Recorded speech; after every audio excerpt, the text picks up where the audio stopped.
Nous revoilà, Madame, Messieurs, sur Equinox Télévision. Nous, c'est le plateau républicain pour ce vendredi 4 janvier 2019. Année qui commence, comme vous le voyez, avec beaucoup de problèmes. Nous avions d'ailleurs prédit une année 2019 course d'obstacles pour les Camerounais. Et on le voit tous les jours, l'actualité nous ramène à nos tristes réalités. On va simplement débuter ce programme en évoquant clairement que nous aurons toutes les articulations comme à l'accoutumée, mais nous voulons ce matin mobiliser toutes les personnes qui sont les amis, on va dire ça comme ça, de Radio Equinox et qui peuvent désormais déjà aller sur la page Facebook Médiatude pour voter la catégorie de la meilleure matinale radio de l'année. Et donc pour le faire, vous avez encore jusqu'à 15h. Il faut le faire tout de suite pour vous qui êtes Android, pour vous qui avez la possibilité d'être sur Facebook maintenant. Vous tapez sur votre Facebook Médiatude, vous allez sur cette page et vous répertoriez, vous allez chercher la publication où cette compétition concerne la catégorie meilleure matinale radio de l'année, laquelle catégorie met en compétition 3 émissions de réveil matinal, dont celle de Radio Equinox. Bonjour chez vous, on refait le Cameroun, émission qui est, comme vous le savez, animée tous les jours du lundi au vendredi entre 6h et 9h par Bobo Benkan ici présent sur le plateau, mais également Florazé et moi, Eric Fopoussi. Nous sommes donc 3 sur ce programme-là. Donc on pourrait évidemment vous demander d'aller voter. Il ne suffit pas de dire partout au quartier que vous aimez les paroles sages de Mbambok. Il ne suffit pas de dire qu'il a les dates en tête, qu'il est la plaque tournante de vos réveils le matin sur Radio Equinox. Il faut aller sur Facebook pour votre vote. Alors comment voter? C'est la question que vous me posez. Il y a beaucoup de personnes qui sont allées écrire des commentaires. Bonjour chez vous là-bas. Non, ce vote-là ne compte pas. Ce qui compte sera ce qui sera pris en compte au final.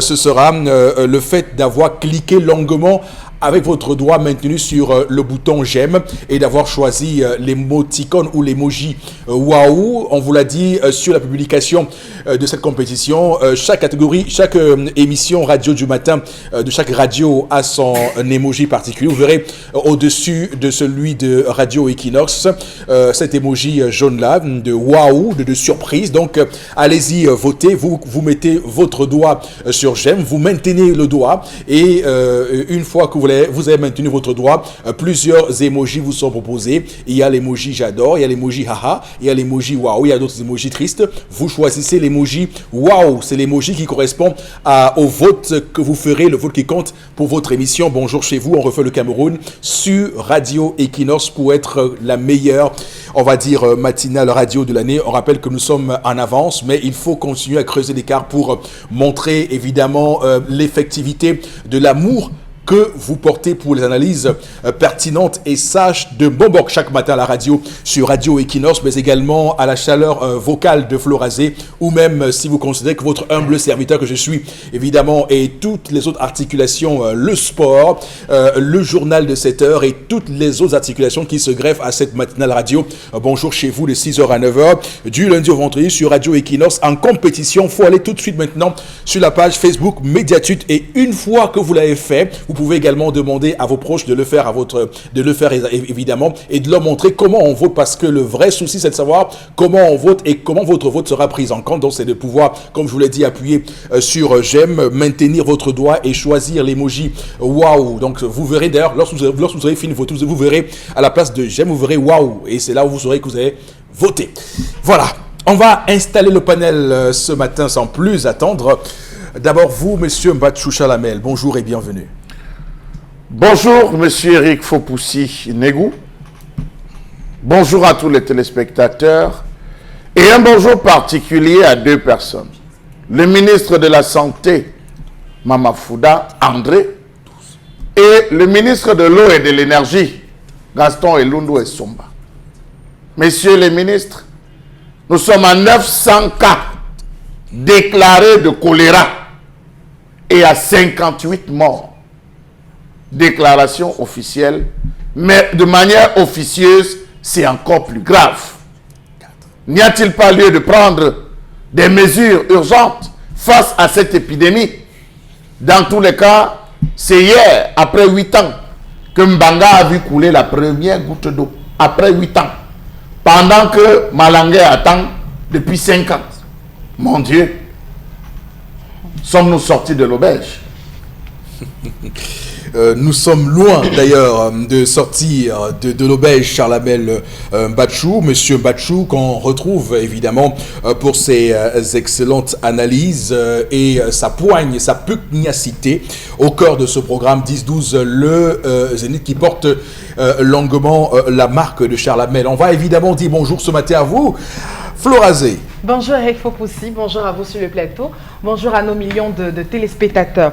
Dans le cadre de la revue des réseaux sociaux, il y a tellement à dire et des scènes plutôt tristes quand on parle de la crise anglophone et tout ce qui s'opère dans les régions du nord-ouest et sud-ouest. Mais surtout, sur cette information, vous vous souvenez, l'année dernière, les marques Broly et Amandy faisaient un gros tapage de contrefaçon sur la toile et même dans tous les médias. Aujourd'hui, ces produits, selon le gouvernement, sont de bonne qualité. On en parle dans le cadre de la revue des réseaux sociaux. Je reste dans votre dynamisme, Eric Fopoussi, pour ces awards de médiature, déjà pour dire aux personnes qui continuent de mentionner uniquement le j'aime ou alors d'écrire bonjour chez vous ou Equinox, ces votes ne compteront pas. Donc suivez tout simplement les inscriptions d'Eric Fopoussi en maintenant votre doigt sur j'aime pour sélectionner l'émoticône wow et ainsi on prendra en compte votre vote. Merci pour votre extrême fidélité. Voilà, Florazé qu'on va retrouver, elle vous l'a dit, à 11h05, sans glissement d'heure pour ce rendez-vous-là. Évidemment, vous savez, ce plateau, il ne serait pas ce qu'il est sans la présence de Bombok Bengan. Bonjour et bienvenue. Bonjour Monsieur Fopoussi Negou, bonjour à vos chers téléspectateurs. Il y a 2 jours, c'est-à-dire le 2 janvier 2019, que l'ECAM a réouvert les inscriptions sur les listes électorales. Mais déjà, un observateur averti, Monsieur Philippe Nanga, coordonnateur de l'ONG Un Monde à Venir, dit que selon lui, tout est mis en œuvre pour que les prochaines élections soient très mauvaises. Donc, soyons vigilants. De l'autre côté aussi, Cabral Bill, il est rentré. Il dit que les cotisations que le peuple lui a données, que ce soit la diaspora ou ici, on s'élève à 70 millions de francs. Il a fait le crack, il va rendre compte très prochainement au peuple sur les 70 millions qu'il a eu pour les élections. Merci. On va dire une clarification attendue par de nombreux Camerounais parce qu'il y a cette polémique qui continue à couver et il est donc important de faire taire toutes les spéculations autour du financement de la campagne de Cabral Libye. Madame, Messieurs, on va démarrer l'émission de ce matin avec la première articulation. S'il s'agit de l'histoire du jour et ses tendances cognent la voyageuse qui est bien en place, fidèle et droite dans ses bottes, fidèle au poste. Bonjour et bienvenue. Bonjour Eric, je salue tous ceux qui nous regardent du côté de Sanchou. Père Maman, tu connais Sanchou? Oui, Sanchou, oui, tout à l'heure, on a l'envers Tchang. Sanchou, là-bas. Voilà. Quand vous arrivez à Mélon et vous ne voulez pas passer par Bafang, vous prenez Sanchou pour arriver à Tchang. Oui, je connais. Voilà. Parce que, en fait, lorsqu'on passait le pouvoir à ton père, il y avait un projet qu'on avait envisagé de mettre à Sanchou, la culture du riz. Ah oui, je vois, mais c'est toujours en cours. Oui, c'est en cours. L'année n'est pas encore finie, c'est en cours. Sanchou, scandale. L'autre jour, je vous ai dit que je voyageais pour Sanchou, pour aller à un enterrement à Sanchou. Je t'ai parlé de ça, Flora, tu as oublié. Comme tu oublies vite là. Non, mais je me rappelle. Tu te souviens de notre père? Voilà. Domo Calvin, né à Sanchou en 1900, résident en Espagne depuis 9 ans, décide de venir gâter les obsèques de son père au Cameroun. Miracle. Non, ma fille, tu as tiré vite. C'est chaud. Quand il dit il a décidé. Non, il a décidé qu'ici, là. Non, mais maman, c'est vrai que l'argent a raison, hein. L'argent a raison. Si c'est pour ça, j'en suis victime tous les jours. Le voyageur, je te salue. Mes respects. Je t'appelle maintenant mon commissaire Dormo Minchom. Minchom a fait fort, maman. Ton histoire, ton histoire, ça sort. On savait que le corps devait sortir aujourd'hui. Nous sommes le 4, non? Oui, le 4, oui. On savait que le corps du père sortait le 4. Donc moi, renvoyer que ça sort que le 12. Qui se l'empête. Le corps de papa ayant déjà fait 2 mois à la morgue. Parce qu'il ne faisait que renvoyer. Ayant déjà fait 2 mois à la morgue, Dormo décide d'arriver au Cameroun et changer encore d'avis. Parce qu'il a un peu. Parce qu'il est un peu père Mombo. C'est pour ça qu'il dit que l'agent a raison. Qui doit organiser les obsèques de son père? Est-ce les gens de la famille? Est-ce le chef de famille? Est-ce que ce sont les enfants, les voisins ou encore le chef du quartier? Ou même la veuve. Ou la veuve, voilà. Ou encore la veuve. Parce que je vois souvent certaines veuves là. Une maman qui n'a plus accès au corps de son mari. Motif. Leur fils a dit, on attend et on fait comme j'ai dit. C'est lui l'aîné. C'est lui l'aîné où? Il est l'avant-dernier. Il est l'avant-dernier. Voilà une femme qui pète les plombs. Elle dit que mince, Bengla change les gens. Ah bon, mon fils, donc tu viens toi commander sur le cadavre de mon mari. Le père est mort, ça fait 2 mois, on a laissé le corps à la garnison. Le gars a toujours appelé que ouais, attendez, attendons. On a attendu. La semaine passée qu'il est arrivé, on a fait tout un programme père Mombo. Jusqu'on savait qu'on va enterrer le père demain le 5. Hier encore, le gars change encore. Il dit que non, il préfère qu'on enlève le corps de son père le 11 pour enterrer le 12. Parce qu'il a ses amis qui vont quitter de l'Espagne, de l'Australie, du Canada, du Montpellier. Tu as donné tellement de noms de vraiment. En tant parce que moi, je m'inquiétais. Il faut même qu'on vérifie. Est-ce qu'il a même l'argent? On peut arriver là pour la levée du corps le 11. Il se trouve que la facture est agressée à la mort. Tel que je le vois, le sang pas qu'il a. Est-ce qu'il ne va pas voyager, retourner en Espagne? Tel que je le vois, la paix moment, je ne pense pas qu'il a là. Parce que quelqu'un ne peut pas avoir l'argent pour le deuil de son pays. Il donne seulement le whisky en sachet aux gens. Donc comme on a refusé ça, il y a la pression et le sachet. Tous les soirs, tu donnes aux gens. C'est pour finir nos poumons. C'est pour finir les poumons. Si tu as d'arrêt, dépose les liqueurs. Une veille où tu arrives, on te tend le sachet de whisky. On te tend le whisky en sachet qu'on a fini par les whisky en sachet. Et la bière à pression. C'est pour nous finir, parce que ça nous saoule vite. Mais ses amis qui sont en Espagne, Montpellier et tout ça, on quoi avec le corps? Je vais leur montrer comment il faisait la réunion des Africains. Qu'il a sa réunion des Africains qui faisait là-bas. Et là-bas, il y a les délégations qui vont arriver. Et on ne peut pas enterrer sans cette délégation-là. Le chef de famille veut parler, il dit que c'est moi l'enfant. La veuve veut parler, il dit maman tu t'étais. Les petites soeurs, les grandes soeurs veulent parler, il dit donc vous avez gardé le corps, alors pourquoi? On enterre comme j'ai dit. Donc la famille est scandalisée. Donc la famille voulait enterrer une fois pour finir, pour la oui, pour 2 mois, on aurait pu justement enterrer et passer les fêtes de fin d'année. Absolument. Mais il a insisté, on l'a attendu, il est venu semer le désordre. Il dit qu'il attend ses amis, il attend ses cotisations, il attend la délégation. Et quand il parle, ses ordres ne se discutent pas. Même le chef de famille n'a plus parole. C'est pourquoi j'ai commencé en disant qui doit organiser les obsèques de sa mère ou encore de son père? Pardon. Ceux qui me regardent, j'ai fini avec les questions. Non, très bonne question, ma fille. J'ai fini avec mes questions. Maintenant, je parle, pour moi, je parle. Le jour de ma mort, Père Mombo, je dis devant tout le monde entier. C'est mon homme qui doit organiser les obsèques. Donc, mari. Donc, mon mari, mon époux. Donc, tu es sûr que tu vas mourir avant lui? Si c'est que l'homme propose, Dieu dispose. La vie, c'est tellement... pas de la mort, tendance. Ok, oui. Je n'ai pas encore arrivé avec la mort. C'était une parenthèse. C'était une parenthèse. Organisez votre deuil, donc arrangez votre deuil avant de mourir. Et faites le testament vite. Tu sais à quel moment tu vas mourir. Ceux qui ont empêché à me donner le jour de ma... Donner qu'à mes enfants par derrière. Voilà. Parce qu'il ne veut pas que mon petit frère vienne donner les ordres ou mon fils. D'accord. Très bien. Donner à tout le monde sans exception. Très bien. Ok. Les choses qui plombent, qui édulcorent, qui entravent les bonnes pratiques ou la bonne pratique des obsèques dans notre société, on va dire une société à l'envers, sens dessus, sens dessous, comme on le voit d'ailleurs tout récemment dans une émission de regard social sur Equinox Télévision.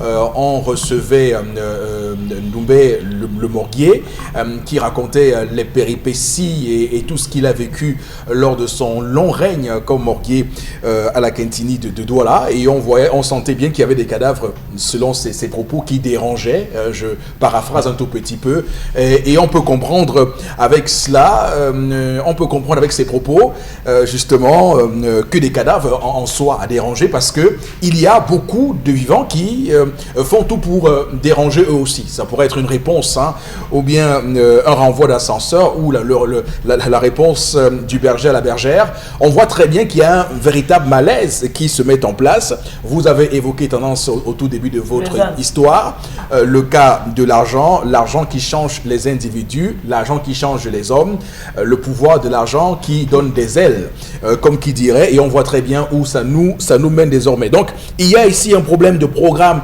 des obsèques. Comment donc ce programme il est établi, qui doit être à la manœuvre pour ce programme-là, pour l'organisation. Oui, justement. Donc on voit bien que généralement celui qui a ou bien celui qui prétend avoir l'argent, puisque après il faut aussi relativiser. Hein. Il a même d'abord. Voilà, il faut aussi relativiser. Alors, Bobok, je commence par vous qui êtes l'autorité, et vous qui avez surtout l'autorité nécessaire pour aussi en parler sur ce plateau ce matin. Dans l'histoire de ce matin, que percevez-vous? Y a-t-il une anomalie dans les comportements ou dans le comportement de ce jeune homme? J'ai envie de l'appeler comme ça. Oui, absolument. Et vous venez de dire quelque chose de très important. Lorsque vous évoquez ce que Ndoumbe le Morguier avait dit, effectivement, je le confirme, le comportement de certains vivants, surtout le mauvais comportement de certains vivants, dérange les morts à la morgue, ou bien quand vous les avez déjà enterrés. Pour dire un clin d'œil à ma fille Flora, il dit que les morts sont morts. Quand on est mort, voilà, non. Les morts ne sont pas morts, ma fille. Si vous aviez les mêmes yeux que moi, j'aurais dit, effectivement, ça existe. Tout à fait. Donc, oui, ça existe. Donc, effectivement, ce jeune homme, bon, l'histoire ne nous dit pas, apparemment, c'est le seul garçon, mais il a les grandes sœurs. Il a les grandes sœurs, mais comme il a un peu, il pense qu'il peut se permettre, j'allais dire, d'être l'horloger du monde et de la famille. Ça ne se fait pas ainsi. Ça ne se fait pas ainsi. Mais lorsque je pense que Charles Lamel nous avait décliné une chronique ici un jour où il parlait de l'industrie du cadavre, qui est l'industrie qui est autour de la mort. Ça veut dire qu'ils ont leur association en Europe et il faudrait que les gens viennent, ils ont sûrement des cotisations, c'est énorme. Et c'est sûr qu'en venant, il n'a pas d'argent. Il n'a pas suffisamment d'argent parce que un gars qui se respecte, il serait venu, il règle formalité à la mort, on dit ça fait combien, on dit bon 600 000 puisque ça fait 2 mois et demi ou 2 mois quelques jours, voilà, il règle, il s'est dit bon, je demande une rallonge de 5 jours, ça fait combien, on règle tout et il supplie, dit maman s'il vous plaît, je suis avec un groupe d'amis, un papa, un groupe d'amis parce que nous nous assistons mutuellement et je vous avais demandé de le faire parce que j'allais profiter pour prendre mes congés annuels et mes amis veulent venir m'assister.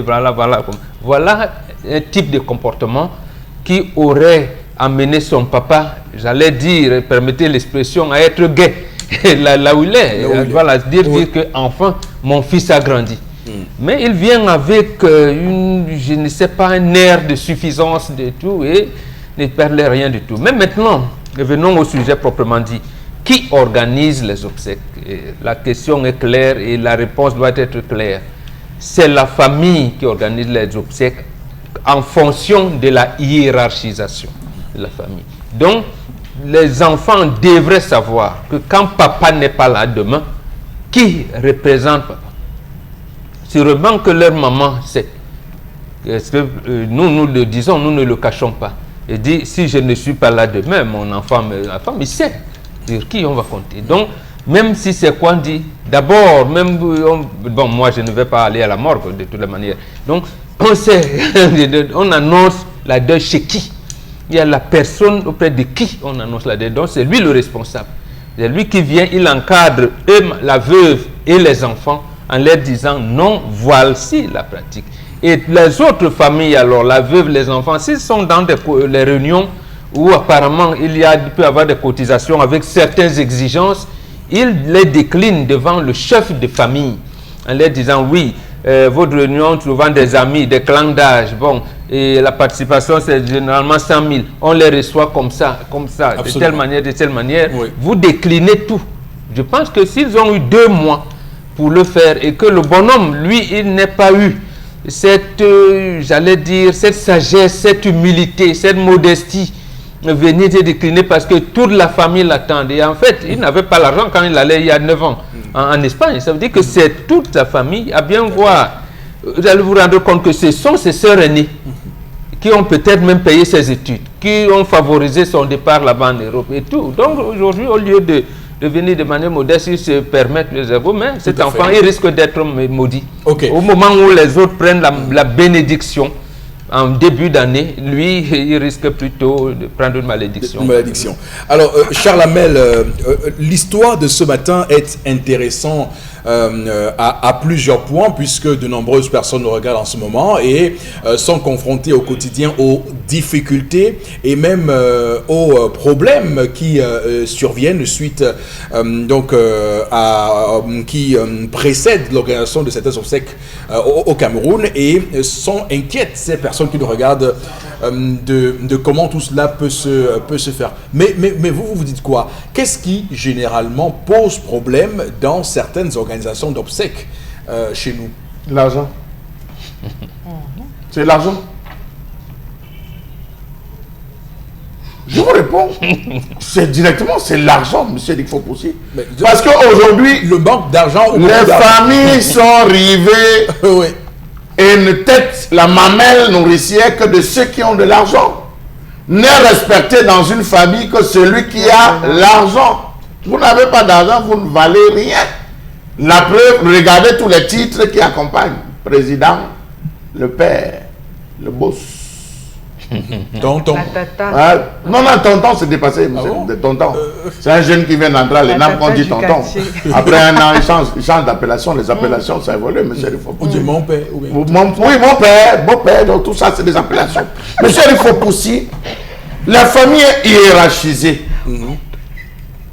La famille part de l'arrière-grand-père au grand-père, au père et aux enfants. Tout à fait. Dans enfant, vous mettez tout, un neveu, tous les mots des occidentalisés, cousin éloigné, cousin des mères, cousin, tout ça, tout ce que vous voulez là, vous mettez à l'intérieur d'un enfant. Monsieur Eric Fopoussi, face à la mort, les enfants ne parlent pas. Vous venez de donner un coup de... J'ai dit, face à la mort, les enfants ne parlent pas. Qui fait le deuil? C'est les aînés, c'est les parents qui font le deuil. Monsieur Eric Fopoussi, je suis souvent scandalisé que dans certaines familles, après on vous a fait le SMS que telle personne est décédée, au moment où vous voulez vous déporter, on dit que les enfants amenaient le corps à la mort. Malchance. Malchance. Malédiction. Il y a une personne qui vient fermer les yeux. Vous ne pouvez pas fermer les yeux, vous les enfants. Vous n'avez pas ce pouvoir. Il y a une personne qui vient fermer les yeux. Lorsqu'on sent qu'il est en train de partir, la femme, si ce n'est pas un occidentalisé, si c'est une bantou, elle va prendre le téléphone en disant, il y a une situation ici qui m'inquiète, tu es où? Viens me rejoindre. C'est la famille paternelle qui constate le décès et non la famille maternelle. Non, je ne sais pas si vous me... il faut là, mais je dis, monsieur, il faudrait qu'on comprenne que c'est la famille paternelle qui vient fermer. Il y a une personne qui a la responsabilité de fermer les yeux. Une autre personne a la responsabilité d'apporter le drap. Mais chez nous, on le laissait avec la couleur noire. Pas le blanc des occidentalisés. Le noir. Le noir, la couleur noire, monsieur Dufour, c'est la plus belle de toutes les couleurs. C'est la nuit qui porte conseil. C'est dans la nuit qu'on s'ouvre. Mais on nous a amené le blanc. Nous savons que le linceul est toujours en blanc. Non, monsieur, il faut possible. C'est depuis hier. Ça, c'est depuis hier. Ça, c'est depuis hier. Je vous dis, c'est la couleur noire, monsieur, il faut Ok, possible. oui. En Afrique, parlez-nous, quelle est la couleur blanche? Qu'est-ce qui traduit le blanc en Afrique? Il n'y a rien qui traduit la couleur blanche. L'Afrique a connu l'ocre, l'Afrique a connu le rouge, l'Afrique a connu le vert, l'Afrique a connu le bleu qui était le reflet du ciel sur l'eau. C'est tout. Où est le blanc? Monsieur Fopoussi, c'est le grand-père qui décide de comment va être organisé. Si on n'a pas encore arrêté le successeur, c'est le père de la famille, qui maintenant dit, ok, on a subi les rites, le rituel, on a subi tout, il est à la morgue, il faudrait. Maintenant, à ce niveau, on va se poser la question du statut. Bombok l'a effleuré tout à l'heure en disant, lui, on ne va pas le mettre à la morgue. On effleure la question du statut. Quel est le statut que la personne occupe? Vous avez des gens ici en ville, ils ont des titres de notabilité. T'en veux, par exemple, c'est chez les Bamileke, l'autre porte tel le nom de, je ne sais pas moi, il est dans une société secrète. Il y a plusieurs. Mais monsieur il faut aussi, il ne commence pas à dire à ses enfants que le jour que je ne suis pas là, préparez-vous parce que des gens même viendront porter mon corps sans qu'on ne vous demande, on ne vous pose aucune question. Ça, les parents doivent préparer leurs enfants à cela. Ils ne connaîtront pas cela, monsieur Fopoussi. Et je vais vous dire que pour les grands notables, lorsque leur heure de mort même arrive, ceux qui doivent arrêter sont déjà là. Ils connaissent déjà que la mort arrive. Laisse quand même pas qu'on porte le corps et directement on amène. Donc monsieur, il faut pousser le statut. Aujourd'hui, c'est un fils qui, parce qu'il est en Espagne, on ne sait pas s'il creuse les trous de rats, si c'est un gars qui conduit les poquelins en Espagne. On sait s'il travaille les champs de fer. C'est lui qui dit, il mobilise le corps de son père. Lui qui, l'enfant ne parle pas pendant le deuil, monsieur, il faut pousser. Donc on est là face à une grosse malédiction. Comme un bon Bog l'a dit, on est face à une grosse malédiction. Celui qui a deuil ne parle pas. Ne pas associer au deuil. Les réunions même ne se tiennent pas là où il y a deuil. Et c'est encore le scandale qu'on voit dans toutes les familles aujourd'hui. Dès qu'il y a deuil, c'est là où il y a deuil que tout le monde vient s'asseoir, on vient se réunir. Non, monsieur, il faut pousser. On ne se réunit pas là où il y a deuil. On va se réunir ailleurs. On vient voir les pleurer en disant, bon voilà, la famille a pensé qu'on va faire ci, on va faire ça. Avez-vous des doléances? Ok, Chalamel, il y a également une question sur laquelle je voudrais vous entendre. On note un phénomène, il est constant. Beaucoup de Camerounais sont dans des tontines, des réunions. On voit souvent aussi des réunions prendre à bras le corps, l'organisation des réunions. Des obsèques, qu'avez-vous à dire? C'est l'occidentalisation. C'est l'occidentalisation. Monsieur le Fopoussi, pour enterrer, la mort est le seul moment de la vie où l'homme, l'image de la vie n'est renvoyée à l'homme. La finalité de la vie est renvoyée à l'homme. C'est un moment de recueillement. C'est un moment d'engagement où on dit, non, mais ok. Vous savez aussi que pour certaines personnes, le fait que le décueus ou bien le décédé ait à ses obsèques un nombre important d'associations, de réunions dans lesquelles c'est l'occidentalisation. Relève un peu ça qu'on dit. Ah, c'était quelque Monsieur chose. El Fopoussi, c'est de la mascarade africaine occidentalisée. La mascarade. Parce que qui pleure? C'est vous qui parlez. Les gens viennent s'asseoir pour boire. Les gens viennent s'asseoir pour boire. Les gens viennent s'asseoir pour se faire voir. Les femmes viennent pour se faire draguer. Les hommes viennent pour jouer au pot et au risque. C'est tout, c'est la flambordnerie. Avec cette expression que je n'aime pas trop, mes condoléances, les plus attristées, mes condoléances, monsieur, il faut aussi, face à la mort, on marque un temps d'arrêt. Bombok le dit tout le temps, c'est un moment de recueillement. On analyse. La façon avec laquelle même la personne est décédée, monsieur, il faut aussi. Comment est-ce que la personne est décédée? Pourquoi est-ce que cela nous arrive dans notre famille? Nous avons perdu telle tante, elle était décédée de telle maladie. On a suivi tel cousin, il est décédé de telle maladie. Nous avons, comme on décriait ici là hier, monsieur, il faut possible. On le décriait ici que 3 chefs décèdent dans un accident. Dieu merci, le corps même de Sa Majesté Marouvé a déjà regagné le local, la ville locale balnéaire, monsieur, il faut possible, pour les rituels. C'est ça ce qu'il faut dire, que l'Afrique, il faut respecter le corps. Et n'oubliez pas, gardez encore 2 mois. Il y a des gens qui se baladent dans la ville et qui se servent de l'esprit des morts. Attention, ça, je termine par là. Ça veut dire que vous gardez le corps de quelqu'un 2 mois à la mort, là, vous freinez la séparation. Ça provoque une altération, je vais vous expliquer, une altération mystique. Les gens se servent donc, récupèrent l'esprit de cette personne et se servent à d'autres fins. Donc, le temps réglementaire, c'est 1, 3, 7, 9. D'accord.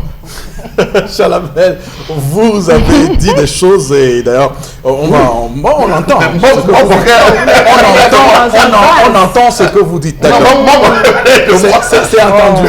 Alors, Florazé, quel est votre commentaire de l'histoire de ce matin. Tout à fait. Peut-être que je vais revenir sur la chute de Charles Hamel.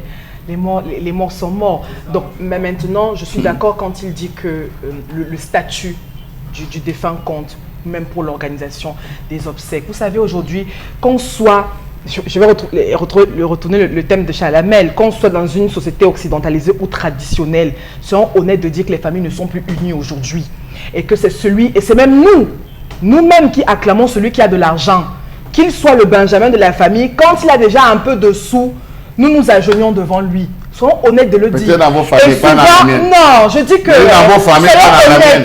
Aujourd'hui, quand vous avez un peu d'argent, c'est nous-mêmes qui allons verser ce dernier. On l'érige à un rang social, on donne tous les honneurs parce qu'il a de l'argent. Bon, Boka, c'est 3 thèmes. Je suis d'accord avec ça. Quand il parle de modestie, de bienséance et d'humilité, voilà les choses qui n'habitent plus les gens. Et l'argent vient changer tout ça. Et nous sommes complices. Soyons honnêtes. Dans les familles, justement, quand il y a obsèques, quand quelqu'un décède, on ne pense plus à tout ce rituel spirituel qu'il faut effectuer. Non, on commence tout de suite à organiser parce que justement on met le matériel devant. Et allez, on commence, vous allez voir, c'est un chef de famille et autres, et qu'on commence à regarder celui qui a de l'argent, on commence à appeler papa. Vous me dites, papa, tu fais comment? On a deuil. L'argent, on va faire comment? Il faut les vêtements, il faut. À ce moment, on ne pense pas qu'ok, on a une personne importante qui vient de décéder. Comment on va faire peut-être pour la veuve, pour les enfants, il faut être honnête. Les familles ne sont plus unies. Il n'y a que ceux qui ont de l'argent, qui s'entendent bien, qui ont le même langage. Et ceux qui n'ont rien, ferment la bouche. Et même ça, on retrouve dans nos familles. Je dis bien, qu'on soit occidentalisé ou traditionnel. C'est la vérité. Je serais d'accord avec vous si vous dites que les familles sont divisées en deux. Celles qui respectent la tradition et le camp de ceux qui ont l'argent. Je serais d'accord avec vous. Mais dis que les familles sont divisées. Non, moi je ne suis pas hypocrite. Nos familles sont hypocrites. Je dis même quand on est dans le siège traditionnel, nos familles sont hypocrites parce qu'on a mis l'argent, le matériel devant. Ailleurs, quand on décède, tout de suite on emballe votre corps, on met sous terre. Pourquoi d'autres passent? Non, tout de suite. Pas tout de suite. C'est un jour. Mais pourquoi ailleurs on attend 2 mois, 3 mois, 4 mois? Et c'est récurrent, Eric Fopoussi. Je dis bien, c'est récurrent. Parce qu'il n'y a plus d'humilité, il n'y a plus de bienséance, il n'y a plus de modestie. C'est celui qui a de l'argent qui parle. Et ceux qui justement qui sont modestes et tout, ça, enfin, s'agenouillent, se plient et sont complets. On laisse faire. Pourquoi aujourd'hui on vient décrire quelque chose que nous consommons tous les jours qu'on ne décrit pas? Tu as de l'argent, c'est. Tu as peut-être les capacités. Tu as dit que tout ce que Chalamel a appelé tralala, je suis d'accord avec. D'organiser les obsèques de ça et tout. Quel est le fin mot de l'histoire? Non, ce que je veux dire, c'est que ce garçon, il faut à un moment donné. Que ce garçon, il a raison de faire ce qu'il fait. Si on avait. Parce qu'il n'arrive pas, parce qu'apparemment il a le plein pouvoir sur ses aînés, sur certains patriarches peut-être de la famille et autres. Je vous dis qu'aller faire un tour dans les familles, c'est ce qu'on vit au quotidien. Et il y a même nos chefs de famille qui ont ce charisme sur le plan de la parole et tout. Tu taisent devant un petit enfant qui est là parce qu'il a de l'argent, parce qu'il y a une manifestation, il parle parce qu'il dépose les billets de banque. Et nous sommes là, nous consommons ça au quotidien. Moi, je ne suis pas, je suis honnête de dire que c'est ce que nous vivons tous les jours. Mais si vous Nous avons dit des obsèques. Oui, non, je termine parce que Charles Hamel a dit quelque chose qui m'a... Je vais vous dire, hein, il y a des familles ici où, quand le père, même le chef de famille décède, personne ne vient. Parce qu'on dit que c'est une famille pauvre, ils ont refusé de s'arrimer à nos dits, ils ont refusé de nous suivre dans notre logique, etc. Et tout. Vous allez voir dans des familles où, même pour qu'on réussisse à acheter le cercueil, vous fouillez partout, vous bêchez partout, il n'y a pas d'argent, il n'y a pas de moyens. On fait avec ce qu'on a. Allez! Mais parce que justement, quand vous refusez d'obéir ou de tempérer à certaines règles, mais justement, qui ont de l'argent, ça passe pas. Non, en une seconde, non, Flora, ce que vous dites là, on peut l'observer ici ou là, je ne le nie pas, mais dans la plupart des cas, les dès que moi je gère, le mois est haïssable, je peux vous donner des noms des gens. On a même eu à refuser les groupes électrogènes de ceux qui avaient de l'argent. Voilà, c'est ce que je voulais dire. Je vous parle de ce mois de décembre, avant le 25 décembre. C'est-à-dire qu'il a les moyens, il a des trucs, mais on dit, monsieur, on ne prend rien. Y compris le groupe électrogène, alors que le courant électrique était coupé. D'accord, très bien. Alors, Tendance va également se prononcer sur l'histoire de ce matin, elle aussi. Ce qui est marrant, c'est que parfois, même qu'il y a une réunion familiale, c'est le petit qui a un peu, qui arrive en retard et on l'attend. Oui, on l'attend. Parce qu'on a peur que si on essaie de parler, le robinet d'argent va se fermer. Donc ça commence par là en fait. Oui, ça commence par là. J'aime ma copine, son petit frère l'avait giflé. Père mon bon. Le gars l'avait... Il a osé. Il a donné 2 claques. C'est une femme. Non, sa grande sœur, c'est pas seulement. Oui, non, Mon petit frère me gifle. Non, j'étais en fait. J'ai dit que son petit frère l'a giflé. Elle a convoqué la famille que ouais. Mais une bonne fois. Voilà l'enfant que j'ai payé l'école. Je me suis mise quoi et âme aujourd'hui. Il a un bon boulot, il me gifle parce qu'on a eu les prises de bec. La tante a convoqué la réunion. L'oncle, bref, on a convoqué une réunion familiale. 50 cours. Quand le gars est arrivé, non seulement il a traîné, quand il est arrivé, il a dit à son chauffeur que prend leur goût. Et tout le monde a bu. Il est resté dans la voiture pendant qu'on buvait. Voilà. La tante a pas dit que ce n'est qu'une petite claque. Chercher les glaçons en masse. Ce n'est qu'une petite tendance. Oui, et du coup, elle fait chercher les glaçons. Quand on a donné les glaçons, elle a commencé à amasser. Ouais, ton frère te caresse ses mains, tu convoques tout le monde. Parce qu'il a de l'argent. On croyait qu'il t'a crevé l'œil. Papa, et c'est comme ça que c'est fini. Non, c'est quand même ton petit frère. Il a juste fait ça. Ouais, maman, c'est ça qui te fait très mal. Elle vient aussi faire ma part comme ça. Comme ça, ça fait gifle. Et vous croyez qu'on va grandir avec ça dans ce pays comme ça? Mais parce qu'on a peur que le robinet d'argent va se fermer, qu'on arrête ça. Calvin, donc tu mobilises toute une famille, tu terrorises tout le monde. Moi, tu me terrorises. Le panier que j'ai cousu, l'argent que j'ai cotisé avec mon clan d'âge, qu'on devait voyager pour le deuil de ton petit renvoi. En temps normal, on doit prendre des décisions et enlever le corps aujourd'hui. Ton avis ne compte sur rien. Tu fais d'abord quoi en Espagne. Donc le corps reste là 2 mois. On attend le bobo. Parce que quand il parle, on ne parle plus. Hey! Ok. Papa, parce que quoi? C'est bon, tendance. Non. Je ne peux pas accepter ça, Eric. Un enfant qui débarque, lui, il dit non. Et tu fais tu baptises en patois. Que ça prenne fin. Tu donnes ma copine qui a baptisé en patois. La bandineuse là. Elle dit qu'elle fait 1 an à Paris. Elle fait même pas 2 ans. Quand elle est venue au Cameroun, le deuil de sa mère, elle commence à pleurer. Maman, bébfour, comment ça guérir? Comment ça guérir? Maman, bébfour, comment ça guérir? Reviens sur terre. Reviens sur terre. Après, elle me dit, tu t'appelais comment? Il y a des qui m'appelaient commandant. Comment? Donc, elle ne me connaissait plus. Tu t'appelais comment? Juste à 1 an. Maman est décédée. Maman, comme la brésilienne, comme moi. Aujourd'hui, tout le monde met ça. À l'époque, ils ne mettaient pas. Moi, mais je mets. Maman, on va prendre un petit mot de Charles. Oui, non, c'est pas là, monsieur les Faux-Poussi. Juste dire que si vous avez ce type d'individu qui pense que l'argent prédomine la famille, marginalisez-les. Vous les mettez dans leur coin, tranquille, faites vos choses, vous allez voir, ils vont se discipliner. Ok. Alors, Florence, on va lire rapidement quelques messages. Oui, il y a riche ou spectateurs ce matin. Oui. Non, tout à fait. Il faut aussi riche ou pauvre. Chez les musulmans, c'est le même traitement. Autre réaction à vous. L'histoire est très intéressante, mais il faut tout simplement avoir la simplicité dans les cœurs. Autre réaction, les Richards ont tendance à trop se vanter. Mais là, il s'agit d'un Calvin et pas un Richard. Bon, non, Richard, peut-être il vous dit que ceux qui ont plus d'argent. C'est comme on les appelait à une certaine époque, les Richards.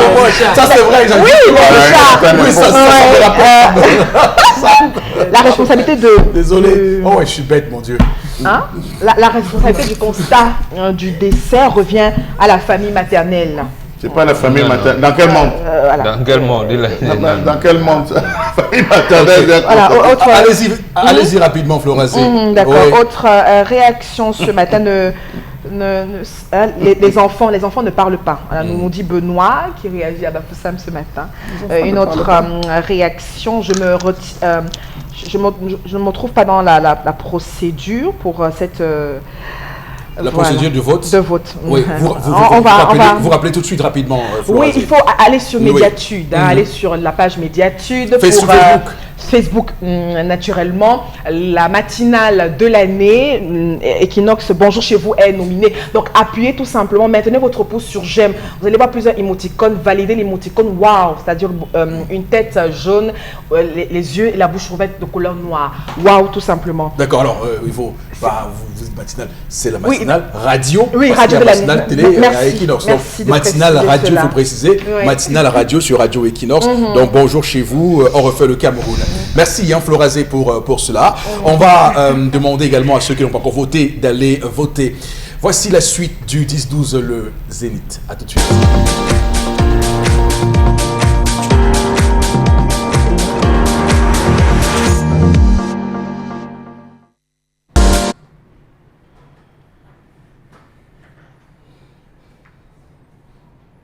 Je m'interroge ce jour sur la question de l'échec des projets et programmes gouvernementaux dans ce pays.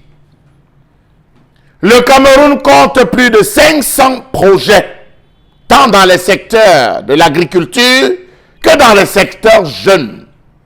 Comment comprendre qu'au jour d'aujourd'hui, non seulement on ne cesse d'en créer des programmes, sans plutôt faire le bilan de ces premiers qui ont été créés, qui semblent être toujours actifs et rattachés à la mamelle nourricière du gouvernement. Comment sont montés les projets et les programmes dans ce pays? Qui les monte? Pour quelle finalité? Comment comprendre toutes ces cérémonies médiatisées de lancement des projets, de programmes ou de distribution de l'outillage agricole qui rythme le quotidien des Camerounais dès le lancement d'un projet ou programme, après plus rien, silence radio. Lancement du plan triennal spécial, fanfaronnade. Lancement du pageur U, fanfaronnade. Lancement du PIACI, fanfaronnade. Comment comprendre que ce soit les mêmes que l'on retrouve pour la plupart dans les cérémonies de lancement?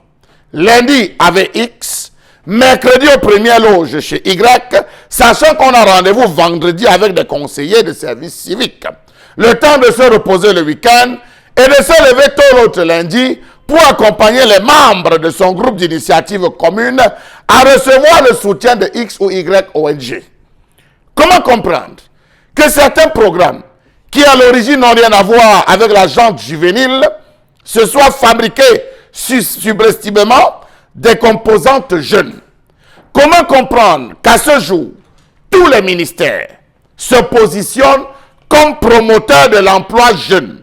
Je cite, ministère de la Jeunesse, ministère de la Formation professionnelle, Minader, Minepia, Minepat, Mincommerce, tous se marchent dessus sans compter les ONG en embuscade. Tout cela pour des projets jeunes. Comment comprendre l'absence de maturité de projet, le manque de management profond des projets et l'absence des ressources humaines certifiées susceptibles de porter à terme les projets lancés par le pays? Comment comprendre le fait que le Cameroun compte moins de 300 personnes certifiées au management des projets alors que le besoin est nettement plus important au regard du volume de projets développés actuellement sur l'étendue du territoire national? D'ailleurs, le chef de l'État en faisait cas dans son récent discours. Comment comprendre que le Cameroun n'ait jamais pensé à la formation de ses ressources humaines qualifiées au moment où il a fait le choix d'adopter l'approche budgétaire par projet ou par programme? Comment comprendre le fait que le Cameroun n'ait pas pris en compte le rapport produit par la Banque africaine de développement en 2015 qui constatait fort à propos que sur l'ensemble des projets présentés par les administrations publiques camerounaises, 50% n'étaient pas éligibles au financement des organismes internationaux? Comment voulez-vous qu'un programme réussisse lorsque l'accès à l'information sur les opportunités, programmes, projets et appuis reste cantonné dans un vase clos? Lorsque les projets sont mal montés, manque ou insuffisance de la formation professionnelle, manque d'expérience dans le métier, absence de culture d'entreprise, faible accès aux informations sur les structures qui offrent des services d'appui financiers et non financiers, manque de suivi pour ceux qui ont bénéficié des financements, manque ou faible professionnalisme des structures d'appui. Lorsque la formation, mieux la spécialisation dans les instituts étrangers n'incombe qu'aux seuls directeurs généraux et membres des réseaux. Comment donc comprendre qu'on ne réussisse pas les projets lorsque l'accès à la propriété foncière pour ce qui est des jeunes est extrêmement difficile et ne leur permet pas de créer des entreprises agricoles et d'élevage? Lorsque l'accès de la jeunesse au crédit financier pour la création d'entreprises est difficile et les taux et délais de remboursement non avantageux. Comment voulez-vous que les projets et programmes réussissent dans ce pays, dans un environnement où seul le culte des réseaux et lobbying trône en maître? Comment parler de réussite des programmes lorsque l'éducation civique et morale de la jeunesse du système non formel camerounais est inexistant et laisse champ à des comportements asociaux et non patriotiques? Comment voulez-vous qu'un programme réussisse lorsqu'il existe un manque qui n'existe pas, un manque de suivi dans la réalisation des projets et programmes mis en place avec beaucoup d'optimisme par les acteurs publics?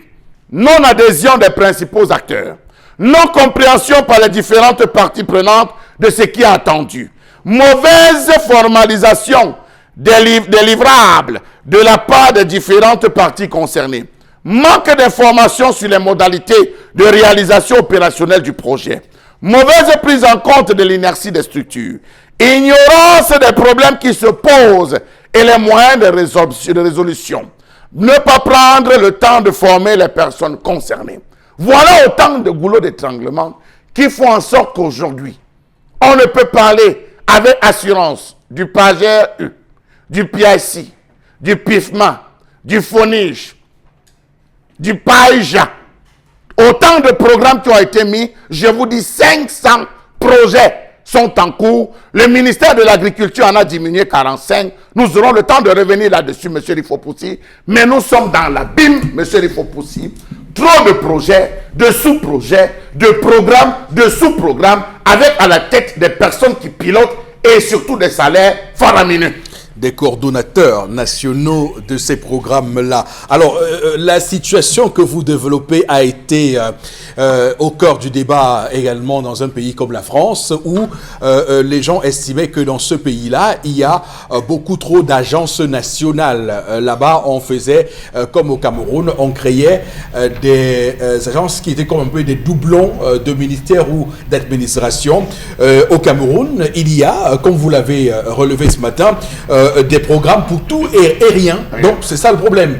Des programmes pour tout et rien. Et cela donne voie, ouvre la voie à ce qu'on peut imaginer comme des missions pour aller renforcer les capacités, des missions pour aller mettre en place des partenariats ou voir comment se fait telle ou telle chose à l'étranger. Et vous savez que tout cela donc engloutit beaucoup d'argent du contribuable camerounais. Il y a, et vous l'avez dit, des salaires indécents qui sont collés à ces programmes-là. Donc, au final, on se rend compte qu'il n'y a pas la logistique, les voitures, les bureaux à louer. C'est des doublons. Et on voit aussi, au final, lorsqu'on regarde même d'ailleurs le bilan, les résultats de ces programmes qui sont mis en place, puisqu'on suppose que la mise en place d'un programme obéit à la volonté pour l'État d'être efficace et d'être au plus près de ses préoccupations précises dans ce domaine précis. Mais sauf que quand vous regardez le PNDP, vous regardez le PNG aujourd'hui, le Programme national de la gouvernance, tous ces programmes créés, on se rend bien compte que c'est tout sauf les résultats qu'on pouvait attendre. Donc c'est des récompenses, on met des petits copains à des postes pour les récompenser, des petits retraités qui manquent quoi faire à la maison, créent un programme pour les caser. C'est donc ça le véritable problème. La machine est rouillée, il y a un cafouillage, il n'y a rien du tout. Alors bon, Bengan, on va s'interroger de cela et d'ailleurs, je voudrais faire une précision. Il y a beaucoup de hauts fonctionnaires qui ne vous le diront pas, mais qui subissent des malaises. J'en ai eu qui m'ont fait des confidences, qui m'ont dit, mais écoutez, monsieur Fopoussi, il y a des programmes qui sont là, vous vous demandez ce qu'ils font, parce que ça rentre dans nos missions au quotidien. Nous en reviendrons, monsieur. Oui, donc, il y a plein de programmes. Il y a plein de programmes. Bon, Bengan, quelle est votre appréciation de ces multitudes, de ces foulitudes de programmes au Cameroun? Non, mais ça veut dire qu'il y a un programme supérieur qui a été imaginé pour tuer les autres programmes. C'est tout. Ou si vous voulez, il y a un programme étatique qui tue les autres programmes qui aspirent au développement. D'accord. Je vais prendre quelques exemples. Il y a un programme élargi de vaccination. Comment dans le programme élargi de vaccination, il se trouve qu'on ne peut pas vacciner les enfants contre le BCG. Le BCG pendant 3 mois. Non, expliquez-moi. Si ce n'est un programme étatique ou gouvernemental pour assassiner tous les nouveau-nés, parce que vous restez sans vaccin BCG pendant 3 mois, le dit vaccin que le Vietnam a mis en place pendant la guerre des États-Unis et que vous ne pouvez pas l'administrer à vos nouveau-nés chez vous. Ça veut dire qu'il y a un programme étatique pour assassiner les enfants. Donc, je prends le programme élargi de vaccination. Oui. Il y a un programme que vous appelez Agropole. Charles Lamel en a énuméré tout à l'heure. On a cité également hier ce qui est des pigments. Le pigment. Et le chef de l'État lui-même nous rappelle que non, depuis le comice agro-pastoral, nous avons. D'accord. Et au cours de ce comice, qu'il avait dit lui-même, nous consommons ce que nous ne produisons pas. Ouais. Mais qu'a-t-il fait pour qu'on consomme ce qu'on produit? Rien. C'est encore lui qui demande aux Chinois, prenez les terres, ça n'engage beaucoup partout, cultivez le riz et envoyez chez vous. C'est vous. Bon, attends. Et que les cultivateurs là-bas qui nous regardent à l'est, dans à Nyanga et Boko, dans la Haute-Sanaga, qui disent ils donnent à peine 1000 francs par jour. Il y en a qui n'ont même pas de bottes. Voilà des programmes. On parle, et pourquoi ça en arrive là, on en arrive là? Pour vous dire que c'est un programme qui a été mis en place. C'est-à-dire que le chef de l'État actuel, on ne sait pas quel virus l'a piqué. Pour faire un remaniement ministériel un samedi 18 janvier 1983, c'est là où tout a basculé. Là où tout a basculé. Il enlève 6 barons parce qu'il veut régler certains problèmes avec le régime Ahidjo. Peut-être il faudrait rappeler, de tous ces 6 barons, il y en a un qu'il a récupéré en 97, je pense. Amadou Moustapha. Il était à l'époque ministre de l'Urbanisme et de l'Habitat. Il est revenu. Et vous voyez quel est l'état du titre foncier au Cameroun. Ça veut dire qu'il y a donc un programme national qui dit que même le titre foncier doit être faussé. Donc les ministres enlevés à l'époque, ici Yissi Vodo qui était au Minat, surtout Samuel Bois qui était à l'agriculture. Parce que justement le Cameroun, pays agricole, avait un programme dans ce 5e plan pour contenir l'exode rural. Comment maintenir les jeunes et tout dans les villages. Il fallait donc procéder à un autre programme qui existait en créant des zones d'action prioritaires. Non, on l'a bazooké. C'est pour ça que Yabassi reste enclavé. Et le Sangchou dont parlait ma fille tout à l'heure, il y avait tout un programme à Sangchou. Il y en avait dans le Mbouy, le Ndonga Mantoum. Lui, il a dit accélérer la décentralisation. S'il avait maintenu ce programme seulement, je ne suis pas sûr que les anglophones aujourd'hui seraient montés en disant que les francophones veulent nous phagocyter. L'autre ministère qu'on avait enlevé, c'était Guillaume Bouélé. Il était à l'information de la culture. Et vous savez ce que la culture vaut aujourd'hui. Les droits d'auteur sont montés, sont détendus. Même les écrivains comme Mono Ndiana, ils créent une association pour que les écrivains puissent bénéficier. On tue l'auteur. Il y avait également Eteme Oloatana. Il était à la santé publique. Non, il a bazooké. Parce qu'il faut connaître ces choses-là. Il y avait Sadou Daoudou. Nous, on appelait à l'époque les forces armées. Vous appelez la défense. Donc, au niveau des forces armées, c'est un programme. Bon, comme c'est la grande muette, je n'ose pas en parler. Mais au moins, il y a un colonel à la retraite qui a parlé, Bobo Ousmanou. J'aime les citer, un commissaire aussi de police, Pierre et là, qui ont parlé. Donc en fait, il y a un programme national de tueurs de programmes pour empêcher le développement. Et ce programme national et étatique a été mis en place samedi le 18 juin 1983. D'accord. Ok. Alors, Chalamel, vous avez décrit tout à l'heure l'état de la situation de ces programmes-là. Alors, M. Eric Fopoussi, vous avez 500 projets qui sont lancés. Tous les ministères font tout pour grappiller chacun une part, en disant non, nous allons nous battre. Entre-temps, il faut implémenter le projet. Je ne pense pas qu'il y ait une cellule d'implémentation de projet à la présidence de la République. Parce que chaque fois que le chef de l'État prend un engagement, il faudrait qu'il y ait l'implémentation, à moins que ce soit le premier ministère.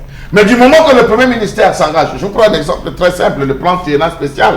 C'est en 2016 que, lors du discours, le chef de l'État parle du plan triennal spécial. Oui. On est surpris que c'est en 2017 qu'on procède au lancement. Mais on va finir en 2019. Posez-vous point d'interrogation. Aura-t-on achevé? Aura-t-on atteint le point? Vous avez dans ce gouvernement... On fait 3 ans. Non, 3 ans, c'est la question qu'il faut se poser, monsieur le Fopussi. Nous avons dans ce gouvernement des gens qui traquent l'information. Je pèse mes mots, qui traquent l'information. Lorsqu'il se rend compte qu'il y a un projet de développement peut-être dans la plaine de Mbé, monsieur le Fopussi, il court les premiers, achète tous les espaces viables dans la plaine de Mbé et attend l'implémentation. Lorsque le moment arrive, ils arrivent comme les sapins en disant oui, créez des projets. Vraiment, vous les jeunes, créez des projets, vous allez voir. Les jeunes commencent à créer les projets. La première chose, je vous loue mes terres. Je vous loue mes terres. Non seulement les terres sont louées, le peu de fonds qui sont alloués est encore recolmaté, redistribué, repartagé à travers des véhicules, des bureaux qui n'existent pas, des missions d'inspection, des missions d'évaluation, des missions de supervision. Et à la fin, monsieur Eric Fopussi, les jeunes qui n'ont rien reçu par rapport en termes de substance pour l'évaluation de leurs projets se retrouvent à prendre la clé des champs parce qu'ils ont peur des représailles. Qu'ont-ils mangé? Rien. Rappelez-vous des scandales de la filière maïs. Rappelez-vous des scandales de la filière maïs. Je ne veux pas parler de la filière manioc. Monsieur, il faut pousser, on aura le temps de revenir. Mais il faut comprendre que véritablement, sur 500 projets, il n'y a même pas 200. Je vous dis, il n'y a même pas 200 qui ont réussi à mettre juste la tête hors de l'ornière, monsieur. D'accord. Donc, ces nombreux programmes, comités, commissions, plans, agences, conseils, qui devraient être des outils de travail, mais qui au final se transforment en des gouffres à sous et des gouffres aussi de compétences. Madame, Monsieur, merci à vous de nous rester fidèles sur Equinox Télévision. À tout de suite pour la deuxième partie de ce programme républicain, éminemment.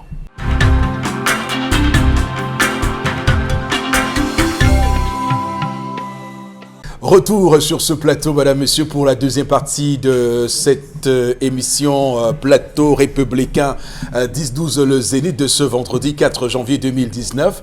Un vrai plaisir pour nous de vous accompagner depuis 10h ce matin, le 10-12 qui entame cette deuxième partie comme à l'accoutumée avec d'abord vos réactions par SMS et sur la page Facebook 10-12 le Zénith, mais également ensuite nous ferons cette revue des réseaux sociaux tant attendus puisqu'il y a beaucoup de choses à vous dire aujourd'hui encore. Alors Florazé, nous sommes à vous. L'objectif, cette première réaction, l'objectif, en tout cas il y a beaucoup de programmes, nous dit notre cher ami ce matin, des programmes inutiles et inertes. On se pose la question de cette présence et de cette création. Je voudrais s'il vous plaît exhorter les jeunes à s'inscrire et à retirer leur carte d'électeur puis participer aux élections. Voilà. Donc l'objectif est d'amener le changement, nous dit notre cher ami ce matin. Une autre réaction, qu'est-ce que la direction générale du budget fait dans la préparation du budget pour assurer une meilleure programmation de ces projets? C'est l'interrogation de Dora depuis Boya ce matin. Là, c'est une bonne interrogation. Parce que nous sommes en train, à la période de ce qu'on avait appelé budget programme 2017-2019. Effectivement, il est judicieux de savoir qu'est-ce qui est contenu dans ce budget programme et qu'est-ce qui reste à faire. Malheureusement, les grandes lignes n'ont jamais été ils avaient à une certaine époque lancé ce qu'ils appelaient les JDP. Le journal du projet, le journal des projets, le journal des projets. À partir de ces différents journaux, des dossiers, une pile de dossiers, on pouvait suivre effectivement ce qui allait se passer dans la région du centre, dans la région du littoral, la région.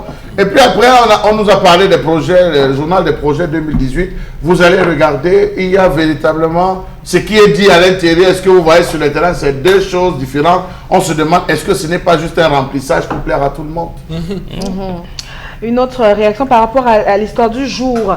On a notre cher ami qui s'intéresse. Alors, il dit ce benguiste a toujours eu l'habitude de dominer sur sa famille avant avec de l'argent. Nous devons mettre des barrières dès le début. Si c'est vraiment lui le pilier du financement, sa famille est obligée de s'arrimer comme ils ont eu l'habitude de le faire tout simplement. C'est ça, quand ils arrivent, ils choisissent ceux qui vont venir les accueillir à l'aéroport. On déplace le grand-père. Vous voyez des grands-pères à l'aéroport roulant, on a dit qu'ils viennent accueillir. C'est quelle histoire ça dans tout le monde, monsieur le Fopussi? C'est quelle histoire ça?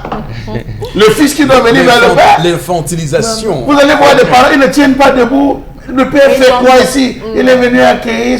Il ne peut pas venir trouver le père au village. Mais c'est quel incongru. Alors, il y a un téléspectateur qui est d'accord, hein, il est dans la zone de Conten avec Mbombo, qui dit oui, concernant le terrain et le riz en Angaïboko, c'est vrai, on n'a pas de boat et on est à moins de 18 000 francs pour c'est le salaire, je pense. C'est un projet jeune. C'est un projet jeune. Autre réaction ce matin par rapport à l'histoire du jour. Alors, une personne, oui, ce sont les enfants. Les enfants n'ont rien à dire. Il y a une personne qui constate le décès d'une personne dans une famille. Il nous dit c'est le grand frère, enfin, ce grand qui avait fait appel à sa maman quand cette dernière a constaté le changement de phase de son père. Lui, il dit le grand frère. Il y a des signes. Il y a des signes qu'il faut savoir interpréter. Lorsque quelqu'un est face à la mort, il y a des signes. Il y a des signes. L'un des signes les plus standards, c'est compter les doigts. Vous voyez quelqu'un qui est malade, il est en face, il commence à compter les doigts. Faites très attention, la personne est déjà en train de partir. Il y a d'autres choses, il y a d'autres stratégies quand quelqu'un est en train de partir. Il faut savoir lire ça et rapidement faire appeler. Ou ceux qui confondent même leur bouche. Mais des conneries que je vois aujourd'hui. Un enfant de 8 ans, il vient faire le témoignage de son grand-père. C'est des cochonneries terribles. Et même des associations. Voilà. Quelqu'un vient, oui, on marchait ensemble, il nous conseillait vraiment et tout, mais on a préparé une enveloppe là pour laisser acheter le savon. Vraiment, le chef de famille vient prendre l'enveloppe là devant tout le monde. Tu m'as vu. Mais c'est des déviances inacceptables. Si vous avez quelqu'un qui est malade, puisqu'il confond la bouche, donc cherchez seulement le cercueil. Donc pendant qu'il a été maillé comme ça, ben, s'il veut manger, voici la cuillère florale, il laisse la bouche, il part comme ça. Il met dans les oreilles, c'est que c'est la mort. Ou encore si tu as quelqu'un qui est malade, tu lui donnes les prunes de manger, il mange avec les noix, c'est que c'est la mort. Ou la patate, tu lui donnes ça épluché. Tu dis comment mange, je vois. S'il prend la patate, il mange une fois sans demander comment on va éplucher, c'est que c'est la mort qui vient. Bon, tu sais qu'ailleurs on mange avec la peau aussi. La patate avec la peau, c'est que c'est la mort. Ou encore les prunes avec les noyaux. C'est que c'est la patate, pas toujours. Hein. Le port de Limbe a été détourné pour Akribi, pour mieux exploiter le pétrole, nous dit notre cher ami ce matin. Voilà. On n'a toujours pas le nom du port d'Akribi. Voilà. On n'a pas toujours le nom. Absolument. Donc, il faut qu'on nous donne. Est-ce que c'est le port complexe industriel portier, port en eau profonde ou port autonome? Port autonome. On n'a pas le nom, monsieur. C'est en cours. Alors, l'histoire de ce matin, c'est la preuve que notre pays a perdu toutes ses valeurs et nous sommes tous complices, nous dit Robert ce matin. Vous lisez un dernier message, Florazé. Oui, Eric Fopoussi. Alors, bon, on a un téléspectateur qui pense qu'il faut toujours avoir des éclairages sur les traditions africaines et même sur la gouvernance du pays. C'est Yael Abamenda qui le dit ce matin. Ok, merci. On va, sans transition, faire la revue des réseaux sociaux. Tout à fait, Eric Fopoussi. 3 informations pour ce vendredi. La toute première, elle est un tout petit peu triste. On reste dans la crise anglophone avec la résidence du ministre chargé des missions à la présidence de la République qui s'est donc vu incendiée, rasée par les flammes. On rappelle, Joseph Ndjongouté a donc vu sa résidence qui a été totalement détruite par les flammes dans son village natal à Babongo. Je rappelle qu'un doigt accusateur, selon certaines informations, est pointé sur les combattants séparatistes. On rappelle également que les incendies criminels sont récurrents depuis quelque temps déjà, depuis que la crise dans les régions du nord-ouest et du sud-ouest s'est aggravée, toujours dans ce même sillage. Je rappelle qu'au sein même de la CDC, on a au moins une demi-douzaine de travailleurs de ce côté dans la Société de développement du Cameroun sont présentement en soins dans un centre de santé à Tiko après avoir été agressés par des hommes encore non identifiés, des hommes armés qui ne sont pas encore identifiés. Je rappelle qu'une enquête a été ouverte sur cette attaque. Il s'agit d'une énième attaque contre les employés de la CDC déjà depuis plus de 2 mois précisément. La CDC en question est gravement affectée par rapport à la crise dans les régions du nord-ouest et du sud-ouest. Eric Fopoussi, situation plutôt triste. Donc la situation est-elle sous contrôle? À vous de répondre à cette question. En tout cas, c'est ce que pense le président Paul Biya. Il a une fois encore réitéré lors de son discours à la nation le 31 décembre dernier. Donc on voit très bien que le harcèlement harcèlement des autorités se poursuit. En début de semaine, lundi dernier, nous évoquions ici le cas du gouverneur de la région du Nord-Ouest. Et là, donc, c'est le ministre Ngouti qui est aujourd'hui visé à travers sa résidence. Donc, c'est clair qu'il y a un vrai problème. La situation est-elle sous contrôle? Vous avez demandé, vous avez posé cette question. On est en droit de se dire que nous sommes loin de cela et que le triomphalisme qu'on a observé ces derniers jours est de nature, on le voit très bien, à être contre-productif. Oui, absolument. Oui. Donc, nous le disions encore ici, je pense, mercredi, il y a des situations, donc en réalité, même si le gouvernement, les hautes autorités de la République peuvent avoir ces statures qu'a le chef de l'État, en arrière-plan, je veux dire dans le sous-bassement, on procède par des négociations. Pas de négociations. Nous avons eu le cas en France avec Charles Pasqua. Il y a des gens qui posent des bombes. Quand il a dit « je vais terroriser les terroristes », le lendemain, une bombe a explosé au sein même du ministère de l'Intérieur. Et une bombe menaçait d'exploser à la mairie de Paris, à la Tour Eiffel et partout. Finalement, il n'y a plus de bombes précisément parce que le discours avait changé. Mais à aucun moment, on a dit que l'État français était à terre face aux terroristes. On n'est pas à terre. Même ce qui se passe actuellement dans ces pays-là, on tient le langage, mais sous-bassement, on voit, on mène des actions. Et c'est nous ici, on a raté cette action-là de mener. Nous avons des leaders religieux qui ont, quand je parle de leaders religieux, je peux me limiter aux catholiques romains et à la Presbyterian Church of Cameroon, à la Native Baptist Convention. Ils ont plus d'établissements scolaires et plus de centres médicaux que l'État dans ces deux régions. Et lorsque c'est eux, leurs principaux responsables, qui s'élèvent comme un seul homme et demandent à l'État que non, essayons de voir en quelle mesure. Maintenant, vous aurez à prendre des décisions. Soit vous accélérez la décentralisation, vous faites comme vous voulez, mais au moins, ayons les interlocuteurs. Nous sommes prêts à trouver des interlocuteurs et c'est l'État qui reste fermé. À un moment, on vous dit, non, on est en train de démocratie parce que ça devient embêtant. Paradoxal et incompréhensible. L'État du Cameroun a consenti des efforts tout récemment. On a vu la libération de ces personnes incarcérées dans le cas de la crise anglophone, du moins dont la procédure était en cours. On a vu la création de ce comité DDR.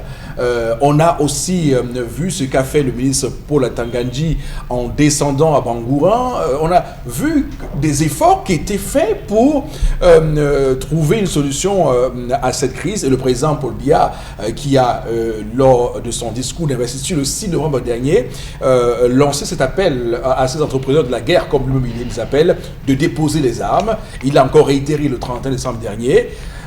Comment tout cela ne produit pas les résultats escomptés? Oui, parce que ça ne vient pas au moment où il fallait que ça vienne. Oui. L'expérience, peut-être parce que nous, les gens des traditionnalistes africains, nous aimons parler par des proverbes. Vous ne pouvez pas résoudre le pied de votre enfant qui a enflé au moment où l'enfant a posé le problème de l'infidélité de sa maman. C'est-à-dire que quand vous l'amenez, l'enfant vous a dit un jour que papa j'ai mal au pied, vous le laissez une semaine. Mais quand il va vous dire à sa maman, mais maman, est-ce que c'est même mon père?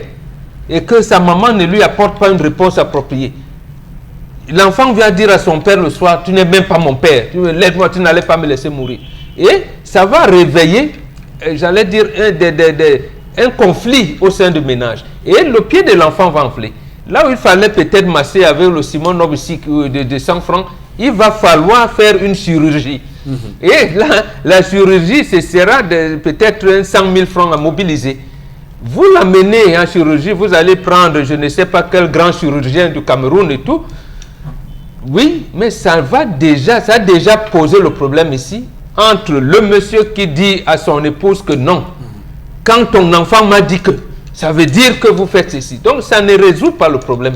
D'accord, Donc, absolument. en fait, vous avez pu remarquer, lorsque le ministre Tangandji parle, il a rencontré des populations de Bangoura qui lui ont dit, monsieur le ministre, nous on ne part pas. Il les a rencontrés en route, hein. Il y en a qui partaient. Ils ne sont pas venus et ils le lui ont dit. Nous ne sommes pas en sécurité, mais il dit, vous viendrez, vous allez parler, vous allez rentrer à Yaoundé. Nous ne serons pas en sécurité. Donc voilà le problème qui se pose. Mais Simon Achidi Achou lui-même, étant vice-président du Sénat, avait posé le problème en leur disant, mais non, essayons de voir. Il a appelé ses autres. Mais le premier à être en contradiction avec lui, c'est Mafani Moussongue. C'est Mafani Moussongue. Et lorsque l'actuel Premier ministre demande à Peter Mafani Moussongue, essayons de coordonner nos deux rapports pour qu'on adresse un rapport final ensemble, non? Mafani dit que non, que chacun rédige son rapport. Chacun gère son couloir. Quand on en arrive là, ça veut donc dire que ces élites ont une proximité aérienne avec les, et ça donne le lit à ce qu'on regarde là malheureusement. Ok. Alors, Chalamel, que vous inspire ces multiples harcèlements des autorités? Monsieur Eric Fopoussi, c'est la non-contribution aux efforts de guerre. Pourquoi est-ce qu'il faut tourner? Rappelez-vous que nous avons eu à discuter avec le professeur Volemo. Le professeur Volemo, avec plusieurs enseignants à l'université de Boya et certains responsables qui nous ont dit, mais écoutez, là-bas, c'est l'effort de guerre. On vous dit l'effort de guerre ou la vie. C'est à vous de choisir. Les gens viennent chez vous dans votre domicile, on glisse la lettre, on vous dit, monsieur, vous devez mettre l'effort de guerre. On connaît là qui vous êtes, on connaît là où vous enseignez, on connaît ce que vous faites. C'est le braquage même, monsieur, il faut poser. Vous donnez ou vous ne donnez pas. Le lendemain, lorsqu'il passe, si vous n'avez pas donné, si c'est le bras de votre enfant qu'on voit, on arrache, on coupe le bras. Si c'est tel, on vous prend. Et c'est pour ça que vous entendez, on retrouve les corps, on retrouve... Mais c'est ça, monsieur Eric Fopoussi, c'est une autre forme de braquage. Aujourd'hui, ils sont nombreux qui se sont constitués en collectif, qui ont porté plainte. Des personnes qui, de manière individuelle, sont allées porter plainte en disant, voilà la situation que nous vivons. Vous arrivez dans une gendarmerie, on vous dit, regardez la pile de plaintes. Regardez les gens qui, comme vous, sont venus. Monsieur, on va faire comment? Dans tous les cas, on enregistre quand même. La prochaine fois que vous entendez appeler, nous allons voir comment on va pouvoir vous venir en aide. Monsieur Fopoussi, ils sont comme le vent. Vous ne savez à quel moment ils arrivent, à quel moment, oui, vous ne savez à quel moment ils vont arriver. Et je crois que c'est un peu ce que vivent ces différentes autorités administratives. C'est ce qu'elles vivent. Dans le cas où vous cédez, vous êtes tranquille, vous ne cédez pas. On ne se gêne pas à venir brûler votre maison. Parce que c'est là, tous ceux qui viennent de ce côté disent que c'est ça qu'ils fuient. Vous allez à Bonabéry. Moi, j'ai eu à discuter avec certains Bonabéry qui disent que mais vous ne pouvez pas vous imaginer. Déjà, même manger est un problème. Sortir est un problème. On vous dit que vous devez contribuer. Vous contribuez avec quoi? Ce que vous n'avez pas. Et quand vous ne contribuez pas, c'est des séances publiques où on arrive, on vous torture devant les gens. Vous subissez des représailles. Je crois véritablement qu'il faudrait que on multiplie encore des efforts de pacification, de véritable pacification de certains quartiers, ou alors on fait comme à une certaine époque, on crée des campements pour permettre aux gens d'être à l'aise et surtout tranquilles, en sécurité dans ces zones. Et c'est dangereux quand tu n'es pas en sécurité. Oui, on a mis les campements. Et quand tu n'es pas en sécurité, même ton ombre te fait peur. Quand tu marches comme ça, tu vois ton ombre, tu paniques. Vraiment, si on pouvait résoudre tous ces problèmes, je croyais qu'en 2019, c'est qu'on ne devait plus parler de ça. C'est comment? C'est même quoi? Dans mon beau pays, le Cameroun. Et détruire, c'est tellement facile. Reconstruire alors, c'est un autre problème. Je pleure moi seulement le sac de ciment. Je pleure le sable. Je pleure les lattes. Comme on m'a dit, il faut reconstruire. Il faut les sacs de ciment. Charles m'a dit que ça coûte 17 000 francs. 16 500. 16 500 francs. Imaginez. Une latte coûte combien? Les manœuvres combien? La journée combien? Autant de choses. Non, le génie militaire va construire pour eux. Dis à ton père. C'est énervant. C'est l'image du pays. L'image du pays même, de notre beau pays, le Cameroun. Je pense que le chef de l'État a encore dit dans son discours qu'il a vu la volonté de cette situation dans les deux régions du Cameroun lui a permis de se rendre compte que le renforcement de l'unité nationale bien. Je pense aussi que l'un de ses proches collaborateurs, le ministre Tangandji, qui est le responsable de la commission du plan d'assistance humanitaire, devrait rendre compte aux Camerounais. Je crois qu'il devrait rendre compte sur la situation. Nous avons enlevé on devait donner les tôles, les clous, les matelas, les kits de santé, les kits d'hygiène. On a enlevé telle partie, on a fait ci, on a géré l'argent qui nous avait été alloué dans telle situation, il était question qu'on fasse ci, on l'a fait. Actuellement, on se trouve à tel niveau. Je pense qu'il faut rencontrer. Et c'est ce vers quoi on est toujours en train de demander, puisque tendance par la question des clous, des lacs, tout ce qui va coûter cher. De nombreuses maisons sont détruites, des actions sont menées, mais il faut qu'on nous donne les chiffres. À hauteur de combien est-ce qu'on a enlevé de l'argent? Il y a eu des gens qui ont donné des sacs de riz, des gens qui ont donné le sel, ceux qui ont donné de l'huile. Ça a été stocké où? Ça a été géré où? Est-ce que ça se gère de manière permanente? Tout ça doit être connu. Encore qu'on a mis sur pied notre comité, je pense bien, d'organisation ou de redéploiement, de redistribution. Non, c'est un phénomène plutôt triste, Eric Fopoussi. Je crois que quand le chef de l'État également évoque l'unité et la paix, c'est peut-être par rapport aussi à ce que nous faisons quand nous décrions cette situation plutôt triste dans les régions du nord-ouest et du sud-ouest. Parce que regardez les populations, des travailleurs qui prennent sur eux d'aller bosser et justement qui se font attaquer. Il y en a qui avaient décidé de ne plus aller travailler parce que justement refusaient de faire face. On coupait les mains en disant qu'on vous a demandé de ne plus venir travailler. Vous êtes venus, c'est les mains qui coupaient. Oui, c'est les mains qui coupaient à la CDC. J'en venais à cette situation. Les mains des ouvriers qui coupaient. Nous écrions et nous disons au chef de l'État que visiblement la situation n'est pas sous contrôle. Et parce que nous voulons resserrer cette unité, que nous voulons qu'il y ait de la paix, nous sommes obligés de décrire cette situation qu'il y a des familles qui n'arrivent plus à se nourrir, qui demandent d'aller travailler. Et la CDC est le deuxième plus gros employeur après l'État. Donc je crois que l'État devrait plutôt sécuriser la CDC. Absolument. D'accord. On va rester avec vous, Florazé, pour prendre la prochaine information. Oui, la deuxième information, vous vous souvenez, l'année dernière, on a fait un tapage, en tout cas sur les marques Broly et Armenti, comme quoi c'était des produits non facturés, des produits de mauvaise consommation, et puis ces produits de grande consommation également. Rappelons que ces deux marques, aujourd'hui, sont de bonne qualité. L'information est donc officielle selon le gouvernement. Je rappelle que ce sont des conclusions d'une réunion de concertation qui s'est donc tenue à Yaoundé hier entre les différents acteurs de la chaîne de riz. La séance de travail a pu démontrer pour les marques Broly et Armenti.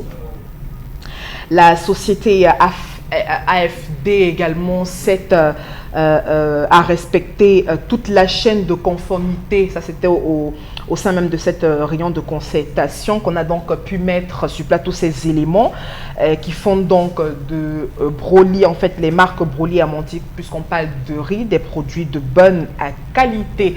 Autre information, en tout cas, Africa Food Distribution n'a pas tenu à en rester là. Ils ont tenu à dénoncer une manipulation grossière qui vise à ternir leur image. La preuve au tribunal de première instance, ici même à Douala, merci. Ils ont donc tenu à dénoncer pour diffamation, propagation de fausses nouvelles. Déjà le président de la Ligue de consommation de Cameroun et aussi l'homme politique Jean-Marc Ngos. En tout cas, l'information est officielle. Les marques Broly et Armenti, puisqu'on parle de riz, sont plutôt de bonne qualité. On rassure les consommateurs ce matin à travers cette information, Eric Fopoussi. Alors, ce qui est intéressant, c'est que le ministère du Commerce, je ne sais pas trop pourquoi ils font cette récupération, parce qu'après, il faut toujours qu'au final, il y ait un homme politique qui récupère ce qu'on dit sur ce plateau, parce que la question avait été évacuée, largement évacuée sur ce plateau en son temps. Que le ministère vienne faire récupération grotesque, bon, c'est dans leurs usages, on va les laisser dans leur comportement, mais il faut revenir quand même sur les différentes plaintes portées contre ces deux personnes qui sont un peu trop vite avancées sur ces questions-là. Ça montre que souvent il faut être prudent. Au Cameroun, on a le chic de ne pas être prudent face à certaines situations. Lorsqu'une information, une rumeur peut-être de la place publique, les gens sont pressés de faire le buzz, de se faire voir, de capitaliser ce qui va être dit autour, et après ils sont rattrapés par ces choses-là. Et on a bien envie de dire, c'est bien fait pour eux, parce que après, comment un homme politique qui se respecte peut faire des choses comme ça? Je suis désolé. C'est d'art rester gravé dans nos mémoires. Il a demandé pardon. Et les gens ont fait le téléchargement. Oui. Donc même un bébé de 7 ans aujourd'hui sait que maman telle marque de riz, on ne peut pas manger ça. Mieux on mange le riz caillou. C'est dans la mémoire, Flora. Parce qu'on a fait, les vidéos sont parties partout. Tout le monde sait que Broly et Amanti, c'est Amanti, non, Flora, ce ne sont pas les bons riz. Donc, ce que le gomme a dit, même les enfants disent, ils ne vont pas manger ça. Les enfants vont bien manger le riz caillou. Alors, Charles Hamel, Monsieur Eric Fopoussi, c'est pour vous, ça dénote de quoi pour vous? Monsieur Eric Fopoussi, si il avait existé le laboratoire d'analyse des denrées alimentaires. Il est en Bopi, hein? C'est en Bopi, je le sais. Et des enquêtes sont en train Oui, d'être elle le menées. sait. Oui, elle le Les sait. enquêtes sont en train d'être menées. Alors, je vous parle, on va vous donner avec chiffres exacts les sommes en termes de milliards qui ont été détournées et dans quel tiroir ça se trouve, monsieur Eric Fopoussi. Si on avait eu ce laboratoire, qu'il était en fonction, je pense que des réunions de concertation, on n'en a que faire, monsieur Eric Fopoussi. On n'a que faire des réunions de concertation. C'est encore trop de perdiens. C'est encore trop de perdiens, mais trop de dépenses inutiles, monsieur Eric Fopoussi. On devait tout simplement adresser un laboratoire. Le laboratoire devait faire, on devait faire des prélèvements. Il devait y avoir une descente surprise. On fait des prélèvements dans les différents magasins. Tous les magasins de la ville, monsieur Eric Fopoussi, y compris au niveau de l'usine, s'ils ont une usine, on descend, on fait des prélèvements partout. On fait une analyse des différents échantillons prélevés et sur cette base, on peut se prononcer, monsieur Eric Fopoussi, que d'aller sur concertation, c'est si bon. Moi, j'estime vraiment. Charles Hamel, bon, Bengad, vraiment, à un moment donné, le gouvernement, on a bien envie souvent de leur trouver des circonstances atténuantes, mais à quoi servait cette réunion alors que nous savions tous depuis quelques jours que le riz en plastique, ça n'existe pas. Et on l'avait dit sur ce plateau. Encore que cette entreprise est privée. Oui. Pouvait bien porter plainte contre les citoyens lorsqu'elle estime que les citoyens ont porté atteinte à son image de marque, à son honorabilité, sans que le ministre du Commerce vienne s'ingérer dans cette histoire. À la limite, les documents transmis par le ministère du Commerce pouvaient les servir d'argument devant les juridictions, simplement. Mais c'est pour dire qu'en fait, moi, je vous ramène la voie sur le chef de l'État nous avait amené dans les années 80. Précisément parce que c'était un ministre du Commerce et de l'Industrie, comme on appelait à l'époque, qui avait favorisé, au lieu de protéger l'industrie locale, a favorisé l'importation des produits qui ont tué l'industrie locale. Est-ce que celui-ci voudrait protéger l'industrie locale? Peut-être. Je n'en sais rien, mais ça devait donc aller, comme vous avez dit, Charles Hamel, vous, en réveillant ce laboratoire, il aurait pu être là. Et l'autre, quand c'est les mêmes gens qui laissent à la Nord le soin de laisser à la RGS de délivrer les certificats de conformité. Donc, on ne connaît pas, c'est bien quand même, on peut soupçonner une accointance entre même en réalité, la démarche du ministère est dangereuse. Pourquoi je le dis? Parce que imaginez un seul instant, soit que ce produit ait été évidemment nocif pour la consommation, nous en serons aujourd'hui à 5 jours après, ce serait trop tard. Voilà. Et tout à Ça veut dire que ce ministère a attendu hier pour faire des concertations. Lesquelles enquêtes? Non, ils voulaient mener les enquêtes, donc pour sauter. En fait, parce qu'ils n'ont rien à faire à Yaoundé. Tout le monde vit sur le spectre de remaniement ministériel. Et quand il y a donc un truc comme ça, il trouve des on va comment je vais dire ça, mettre à exécution le budget 2019 quand on ne sait pas. Donc on tourne le pouce à Yaoundé quand il y a donc un truc, on peut sauter dessus. Maintenant, sur les plaintes de l'entreprise contre les personnalités dont on a cité les noms ici. Non, ça c'est normal. Je trouve ça normal. Je trouve, vous avez entendu ici, cette marque n'existe plus aujourd'hui. La Mike Lois, les jeans Lois à l'époque, c'était une entreprise espagnole. Mais lorsque les Asiatiques sont entrés, ils ont fait le faux jeans Lois. Ils ont détourné. Et les Espagnols avaient commis l'erreur de dire que, du moins, nos jeans Lois sont de bonne qualité, ça ne pourrait pas être confondu. À un moment donné, je veux dire, les autres jeans contrefaits ont envahi le marché, ils étaient obligés de mettre la clé sous le paillasson. Face à cette concurrence qui existe, je trouve ça normal que cette entreprise agisse de cette manière-là. Maintenant, bon, dans leurs négociations, ils peuvent peut-être, apparemment, Ngos a demandé pardon. Mais est-ce que c'est valable, c'est pas valable, je n'en sais rien. Mais au moins, il fallait que qu'elle agisse de cette manière-là. Moi, je ne les condamne pas de toutes les manières. Peut-être qu'il pourra refaire une vidéo pour attester que Une vidéo pour attester que la vidéo. Que le non. Et on repartage encore. On ne doit pas dire n'importe quoi sur les produits de consommation. Tout à fait. Ça fait que nous, on a peur. Dans les pays où il y a de bonnes statistiques, les gars auraient pu sortir des statistiques en disant que cette vidéo nous a causé tel dégâts. Et sûrement que quand ils vont se constituer partie civile, ils vont sûrement évaluer les dégâts, les pertes que cela leur a causé. Donc nous, citoyens également, nous devons toute proportion garder. En tout cas, ce qui est certain, c'est que c'est libre à l'entreprise de faire ce qu'elle fait. Oui, mais bon, après, est-ce que le fait d'ouvrir un procès, ça ne vient pas rajouter encore de la polémique à la polémique, alors qu'on aurait pensé qu'on pouvait clore ce dossier et passer à autre chose? Parce qu'après, pour son image, les avocats des différents partis peuvent s'unir et les gars vont demander pardon et voilà. Voilà, autant, oui. Voilà. Parce que ça aussi, vous avez dit, il n'existe pas de riz en plastique. Voilà. Donc, l'entreprise pourra aussi constater que certains Camerounais sont ignorants. Comme moi-même, j'avais cru qu'il existait des riz en plastique. Vous faites bien de le dire parce que vous n'êtes pas le seul, parce que moi aussi, je me suis laissé avoir. Je me suis laissé moi aussi avoir avant de me rappeler que 1 kilogramme de plastique en termes de coût est tellement cher que si on ne peut pas acheter le plastique pour le transformer en riz. Pour le vendre et qu'est-ce qu'on gagne finalement? Donc c'est ça la grande question. Alors Florésie, on va avec vous terminer cette revue des réseaux sociaux. Oui, allez-y. La dernière information légère également, on parle de ramassage d'ordures ménagères. Observez autour de vous. À Yaoundé, une nouvelle société en renfort. On parle d'une nouvelle société en renfort avec la communauté urbaine et également qui annonce l'entrée en scène d'une imminente d'un nouvel opérateur. On parle du groupement Urbana Ambi Africa Lipor qui va donc s'occuper des arrondissements de Yaoundé 4, 5 et 6. Je pense ici à Douala-on-Brûle. Donc voilà, c'est peut-être une avancée parce que on ne sait plus quoi faire de nos ordures ménagères puisqu'on est à Douala. Observez dans vos quartiers ou dans vos différents arrondissements, c'est terrible. Et comme mon oncle l'a dit, pour éviter même que les mouches et moustiques et autres, ça nous a ramené, ça nous est toxique. Justement, les populations se sont obligées de brûler. Et vous pouvez imaginer ce que ça, absolument.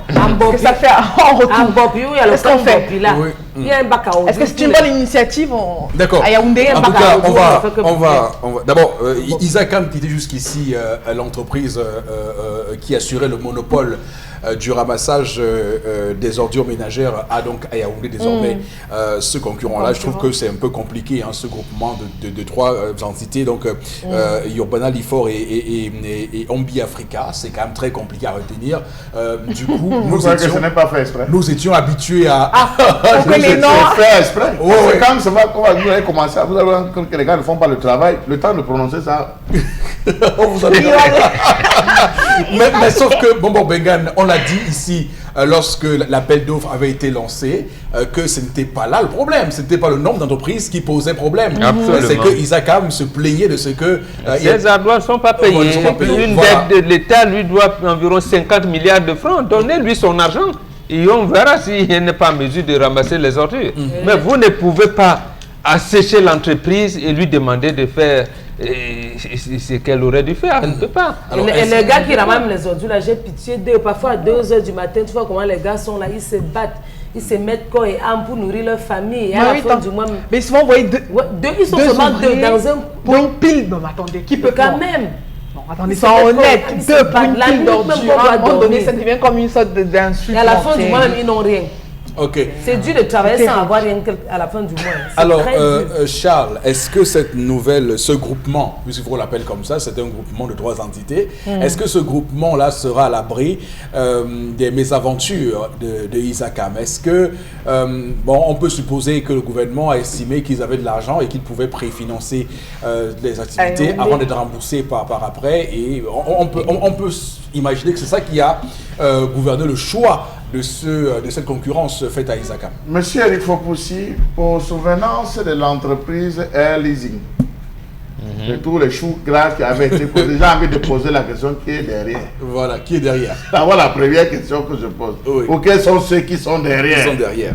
Dès qu'on a répondu à ça, on peut savoir déjà là où on est en train d'aller. Mais ce qu'il suit, M. Eric Fopoussi, On c'est un coup d'épée. les Turcs, la Turquie. C'est un coup d'épée dans l'eau, M. Eric Fopoussi. Le truc est simple. Vous avez, lorsqu'on a signé le contrat avec Isacam, c'était pour un tonnage bien précis. Absolument. Il y a eu accroissement de la population. Le tonnage a doublé, triplé. Isacam m'a dit, mais vous et moi, on a signé un contrat par rapport à tel tonnage. Je respecte mais si ça ne va pas refuser un nouveau contrat, vous me demandez d'enlever, ok, je vais me battre à enlever, mais sachez que l'argent ne fait que monter. On a dit, non, va d'abord, on va voir comment on va te payer, va. Ils se sont battus. Aujourd'hui, c'est atteint dans les 50 milliards. Voilà, on ne peut pas le régler. On peut régler partiellement et pas totalement. On lance notre appel. Il faut que quelqu'un vienne. Celui-là va aussi arriver. Les bons jours, les premiers jours seront beaux. Mais rassurez-vous, on va se retrouver avec les mêmes problèmes. À moins que ce groupement qui arrive soit plus coté. Là où vous savez.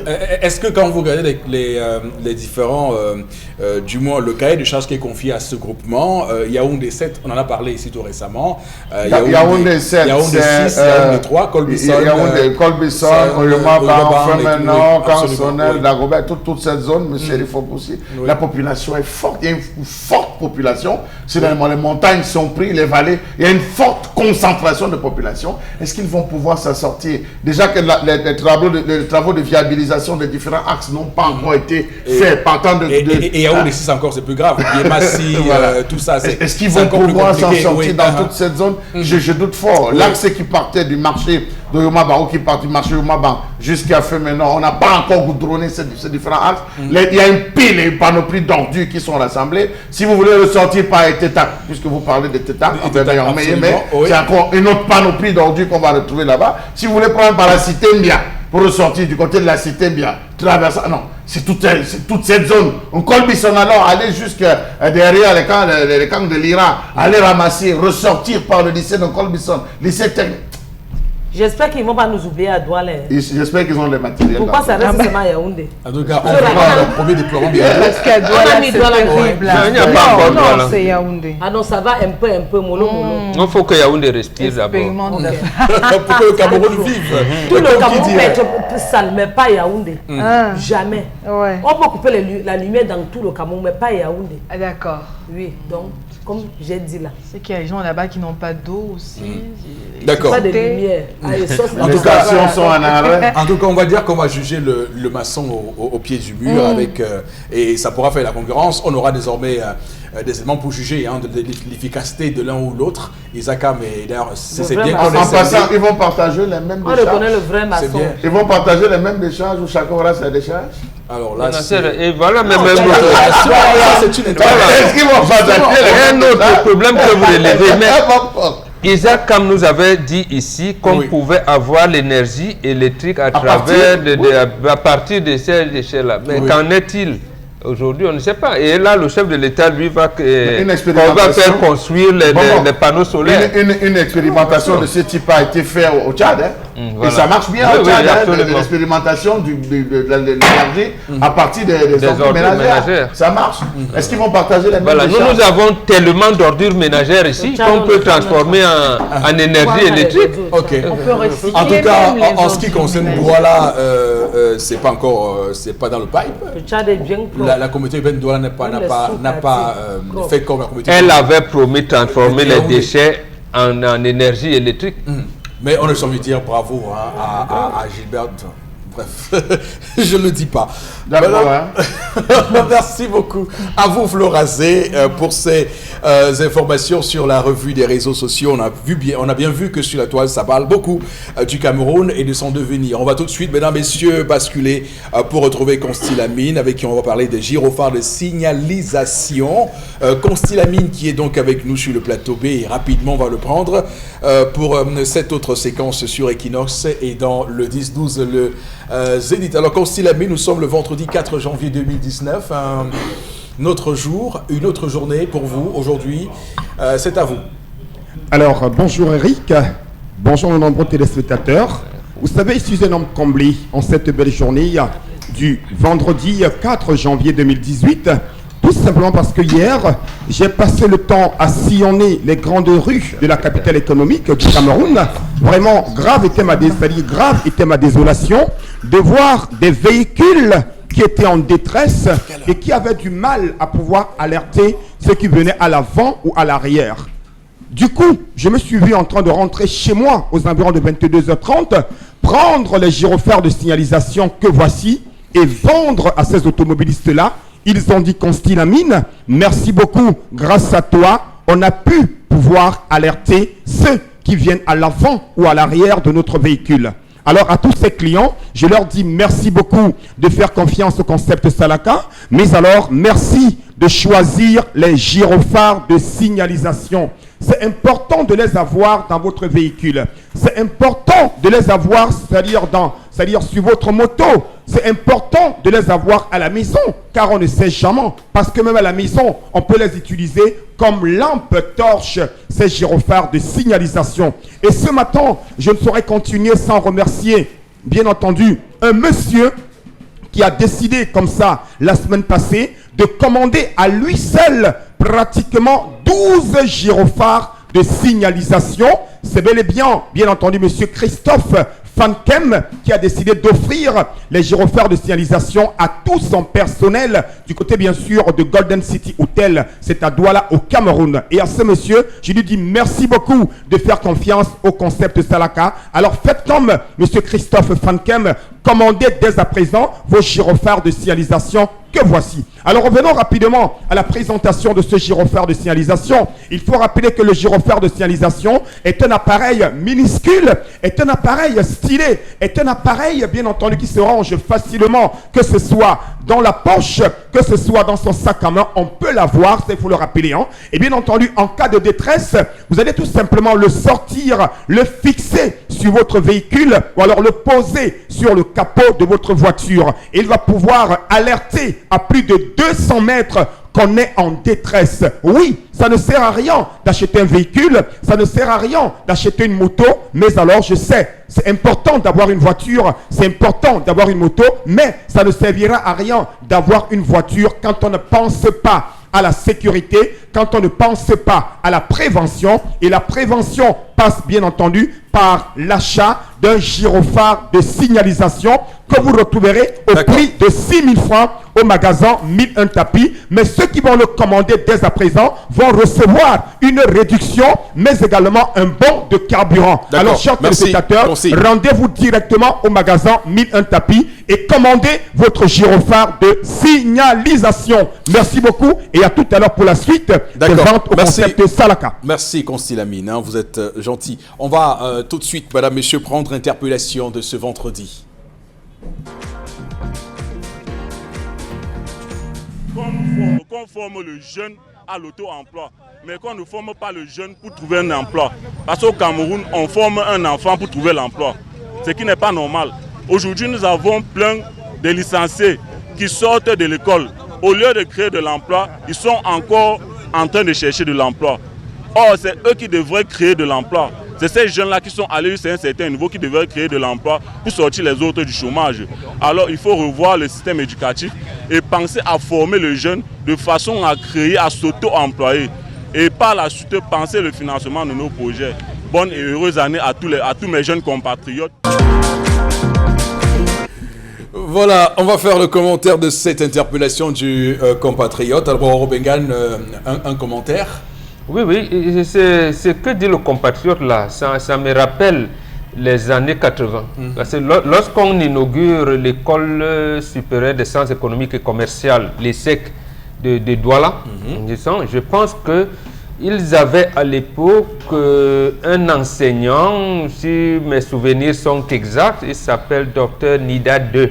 En fait, c'est lui qui est l'initiateur même de ce projet-là.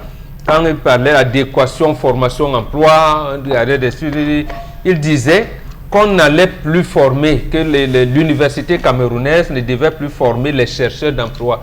Il devait former les créateurs d'emploi. Oui, les auto-entrepreneurs. Voilà, les auto-entrepreneurs. Oui. Mais malheureusement, lorsque, en milieu des années 80, donc 84, 85, 86, là qu'ils arrivent, le gouvernement veut lancer le projet, mais sans l'initiateur du projet. Voilà comment le programme, quand j'ai dit tout à l'heure qu'il y a un programme national qui combat le reste des programmes.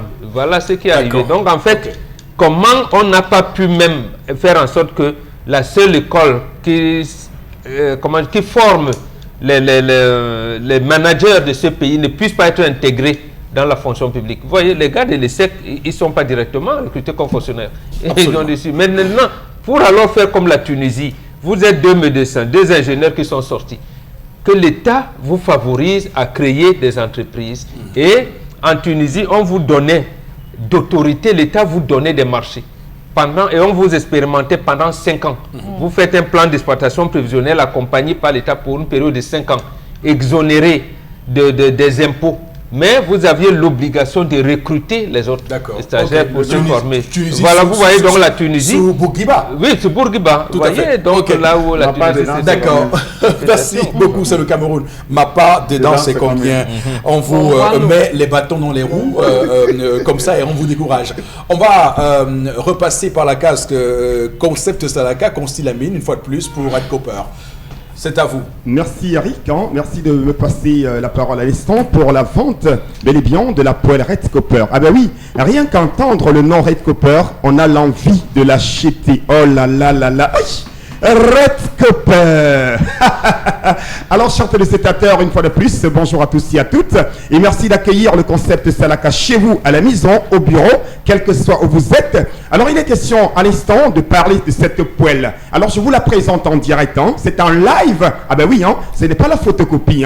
Ce n'est pas l'imitation. C'est bel et bien l'original de la poêle Red Copper que vous avez à l'instant à l'écran au prix de 14 000 francs. Je rappelle qu'elle est neuve. Elle est spacieuse, elle est stylée, elle est légère, elle est nyanga, elle est rapide.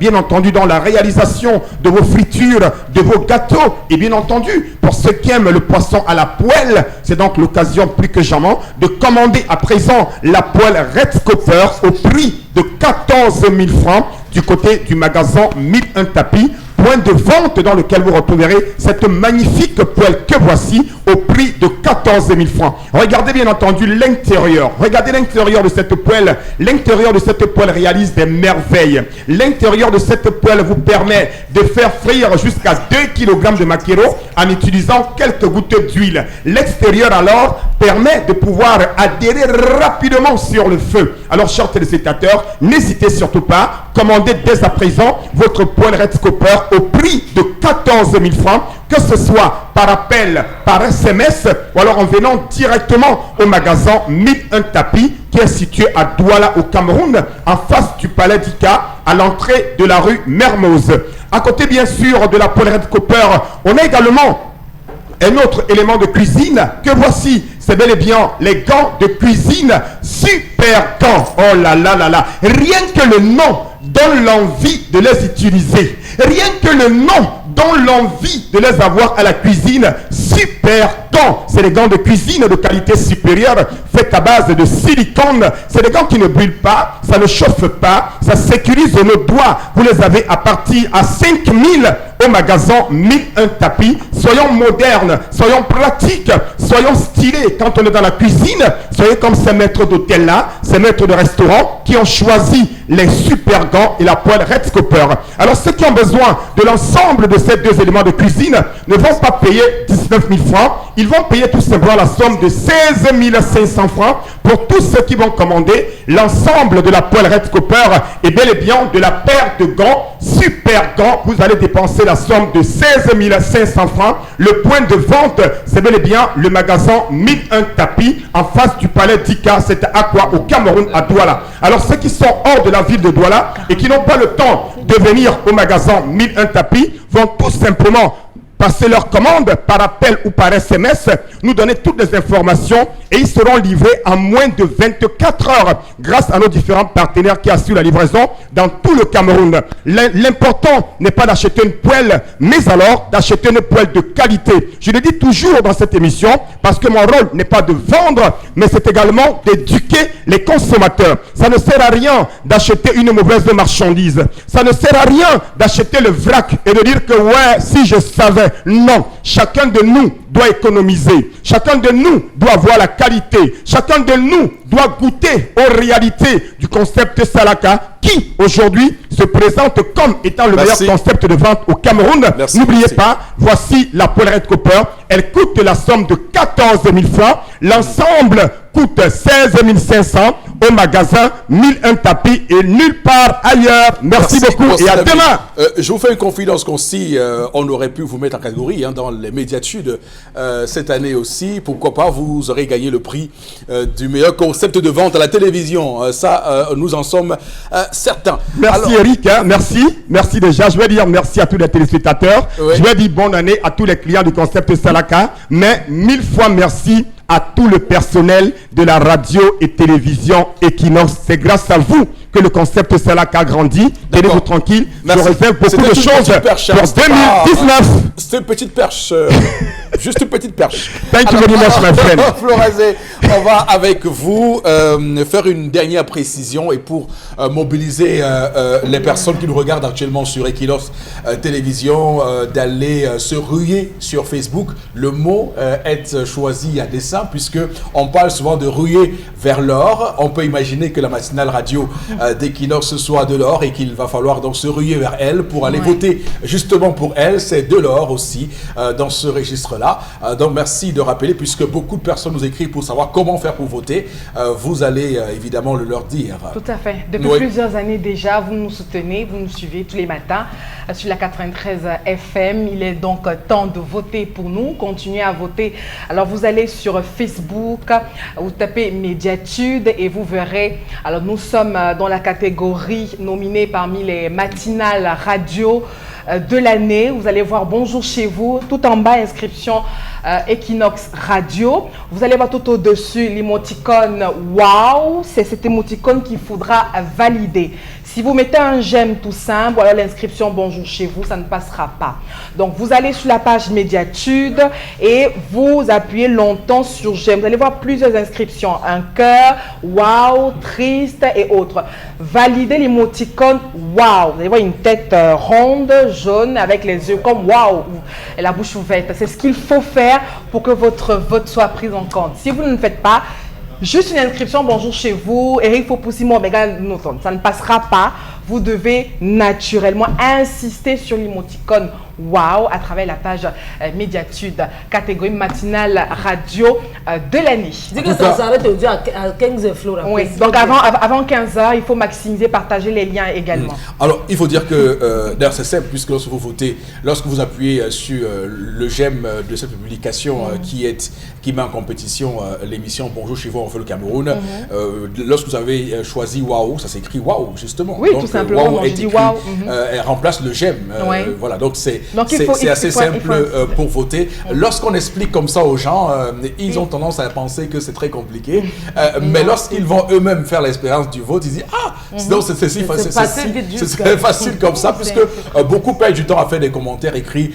Non, mon émission préférée c'est Bonjour chez vous parce que bon, chaque matin nous éveille avec ses dates et tout ça le matin à la radio. Oui, c'est bien joli, c'est beau à entendre, ça nous réconforte, mais c'est pas comptabilisé comme vote. Donc c'est important de justement cliquer sur j'aime. Il y a également d'autres catégories qui vont arriver dans la journée. Je rappelle qu'Equinox est aujourd'hui dans plusieurs catégories. Il y aura la catégorie dans les jours qui arrivent, les heures qui arrivent, de meilleure télévision qui va arriver. Il y a meilleure matinale télévision, cette fois la cadence matinale qu'il faudra voter. Il y a meilleure radio, ça va aussi arriver. Il y a d'autres catégories qui arriveront et il y a meilleur journaliste de l'année qui va aussi arriver. Il y a meilleur quoi encore? Rappelez-moi les présentateur du jour. Non, là c'est déjà passé. Là c'est passé, on a gagné. Il y a d'autres, Oui, actuellement nous sommes à la meilleure télévision par rapport au présidentiel. Equinox est nommé, donc allez voter, vraiment voter massivement pour votre chaîne de télé Equinox Télévision par rapport au présidentiel de l'année 2018. Donc Equinox est la meilleure. Si vous pensez qu'Equinox est la meilleure, en tout cas, nous vous invitons à aller sur Médiatude et à respecter tout simplement les liens. C'est-à-dire que au-dessus au-dessus de votre chaîne, vous allez voir l'émoticône qui vous permettra de valider votre vote. Si vous ne le faites pas, votre vote ne sera pas pris en compte. Merci. Et juste rappeler que l'an dernier, Equinox avait raflé presque la totalité des prix, avait eu la majorité des prix. Cette année encore, sur toutes les catégories qui ont été lancées, Equinox est en pole position pour gagner. Nous ne pouvons que dire merci à nos téléspectateurs de Equinox Télévision, mais aussi à nos auditeurs de Radio Equinox 93 FM pour ceux qui nous écoutent dans le littoral, mais également sur Canal Sat 445. Donc voilà tout ce qu'il fallait dire pour vous mobiliser. Donc allez voter et faites voter vos proches pour la catégorie meilleure matinale radio de l'année sur la page Médiatude, comme on vous l'a dit. Voilà le procédé. Alors, merci à tout le monde. On se retrouve lundi prochain pour, on va dire quoi, le premier week-end de 2019 qu'on passera. Et à lundi pour, évidemment, revenir sur ce plateau républicain avec d'autres sujets encore plus poignants de notre vivre ensemble. Que Dieu bénisse le Cameroun.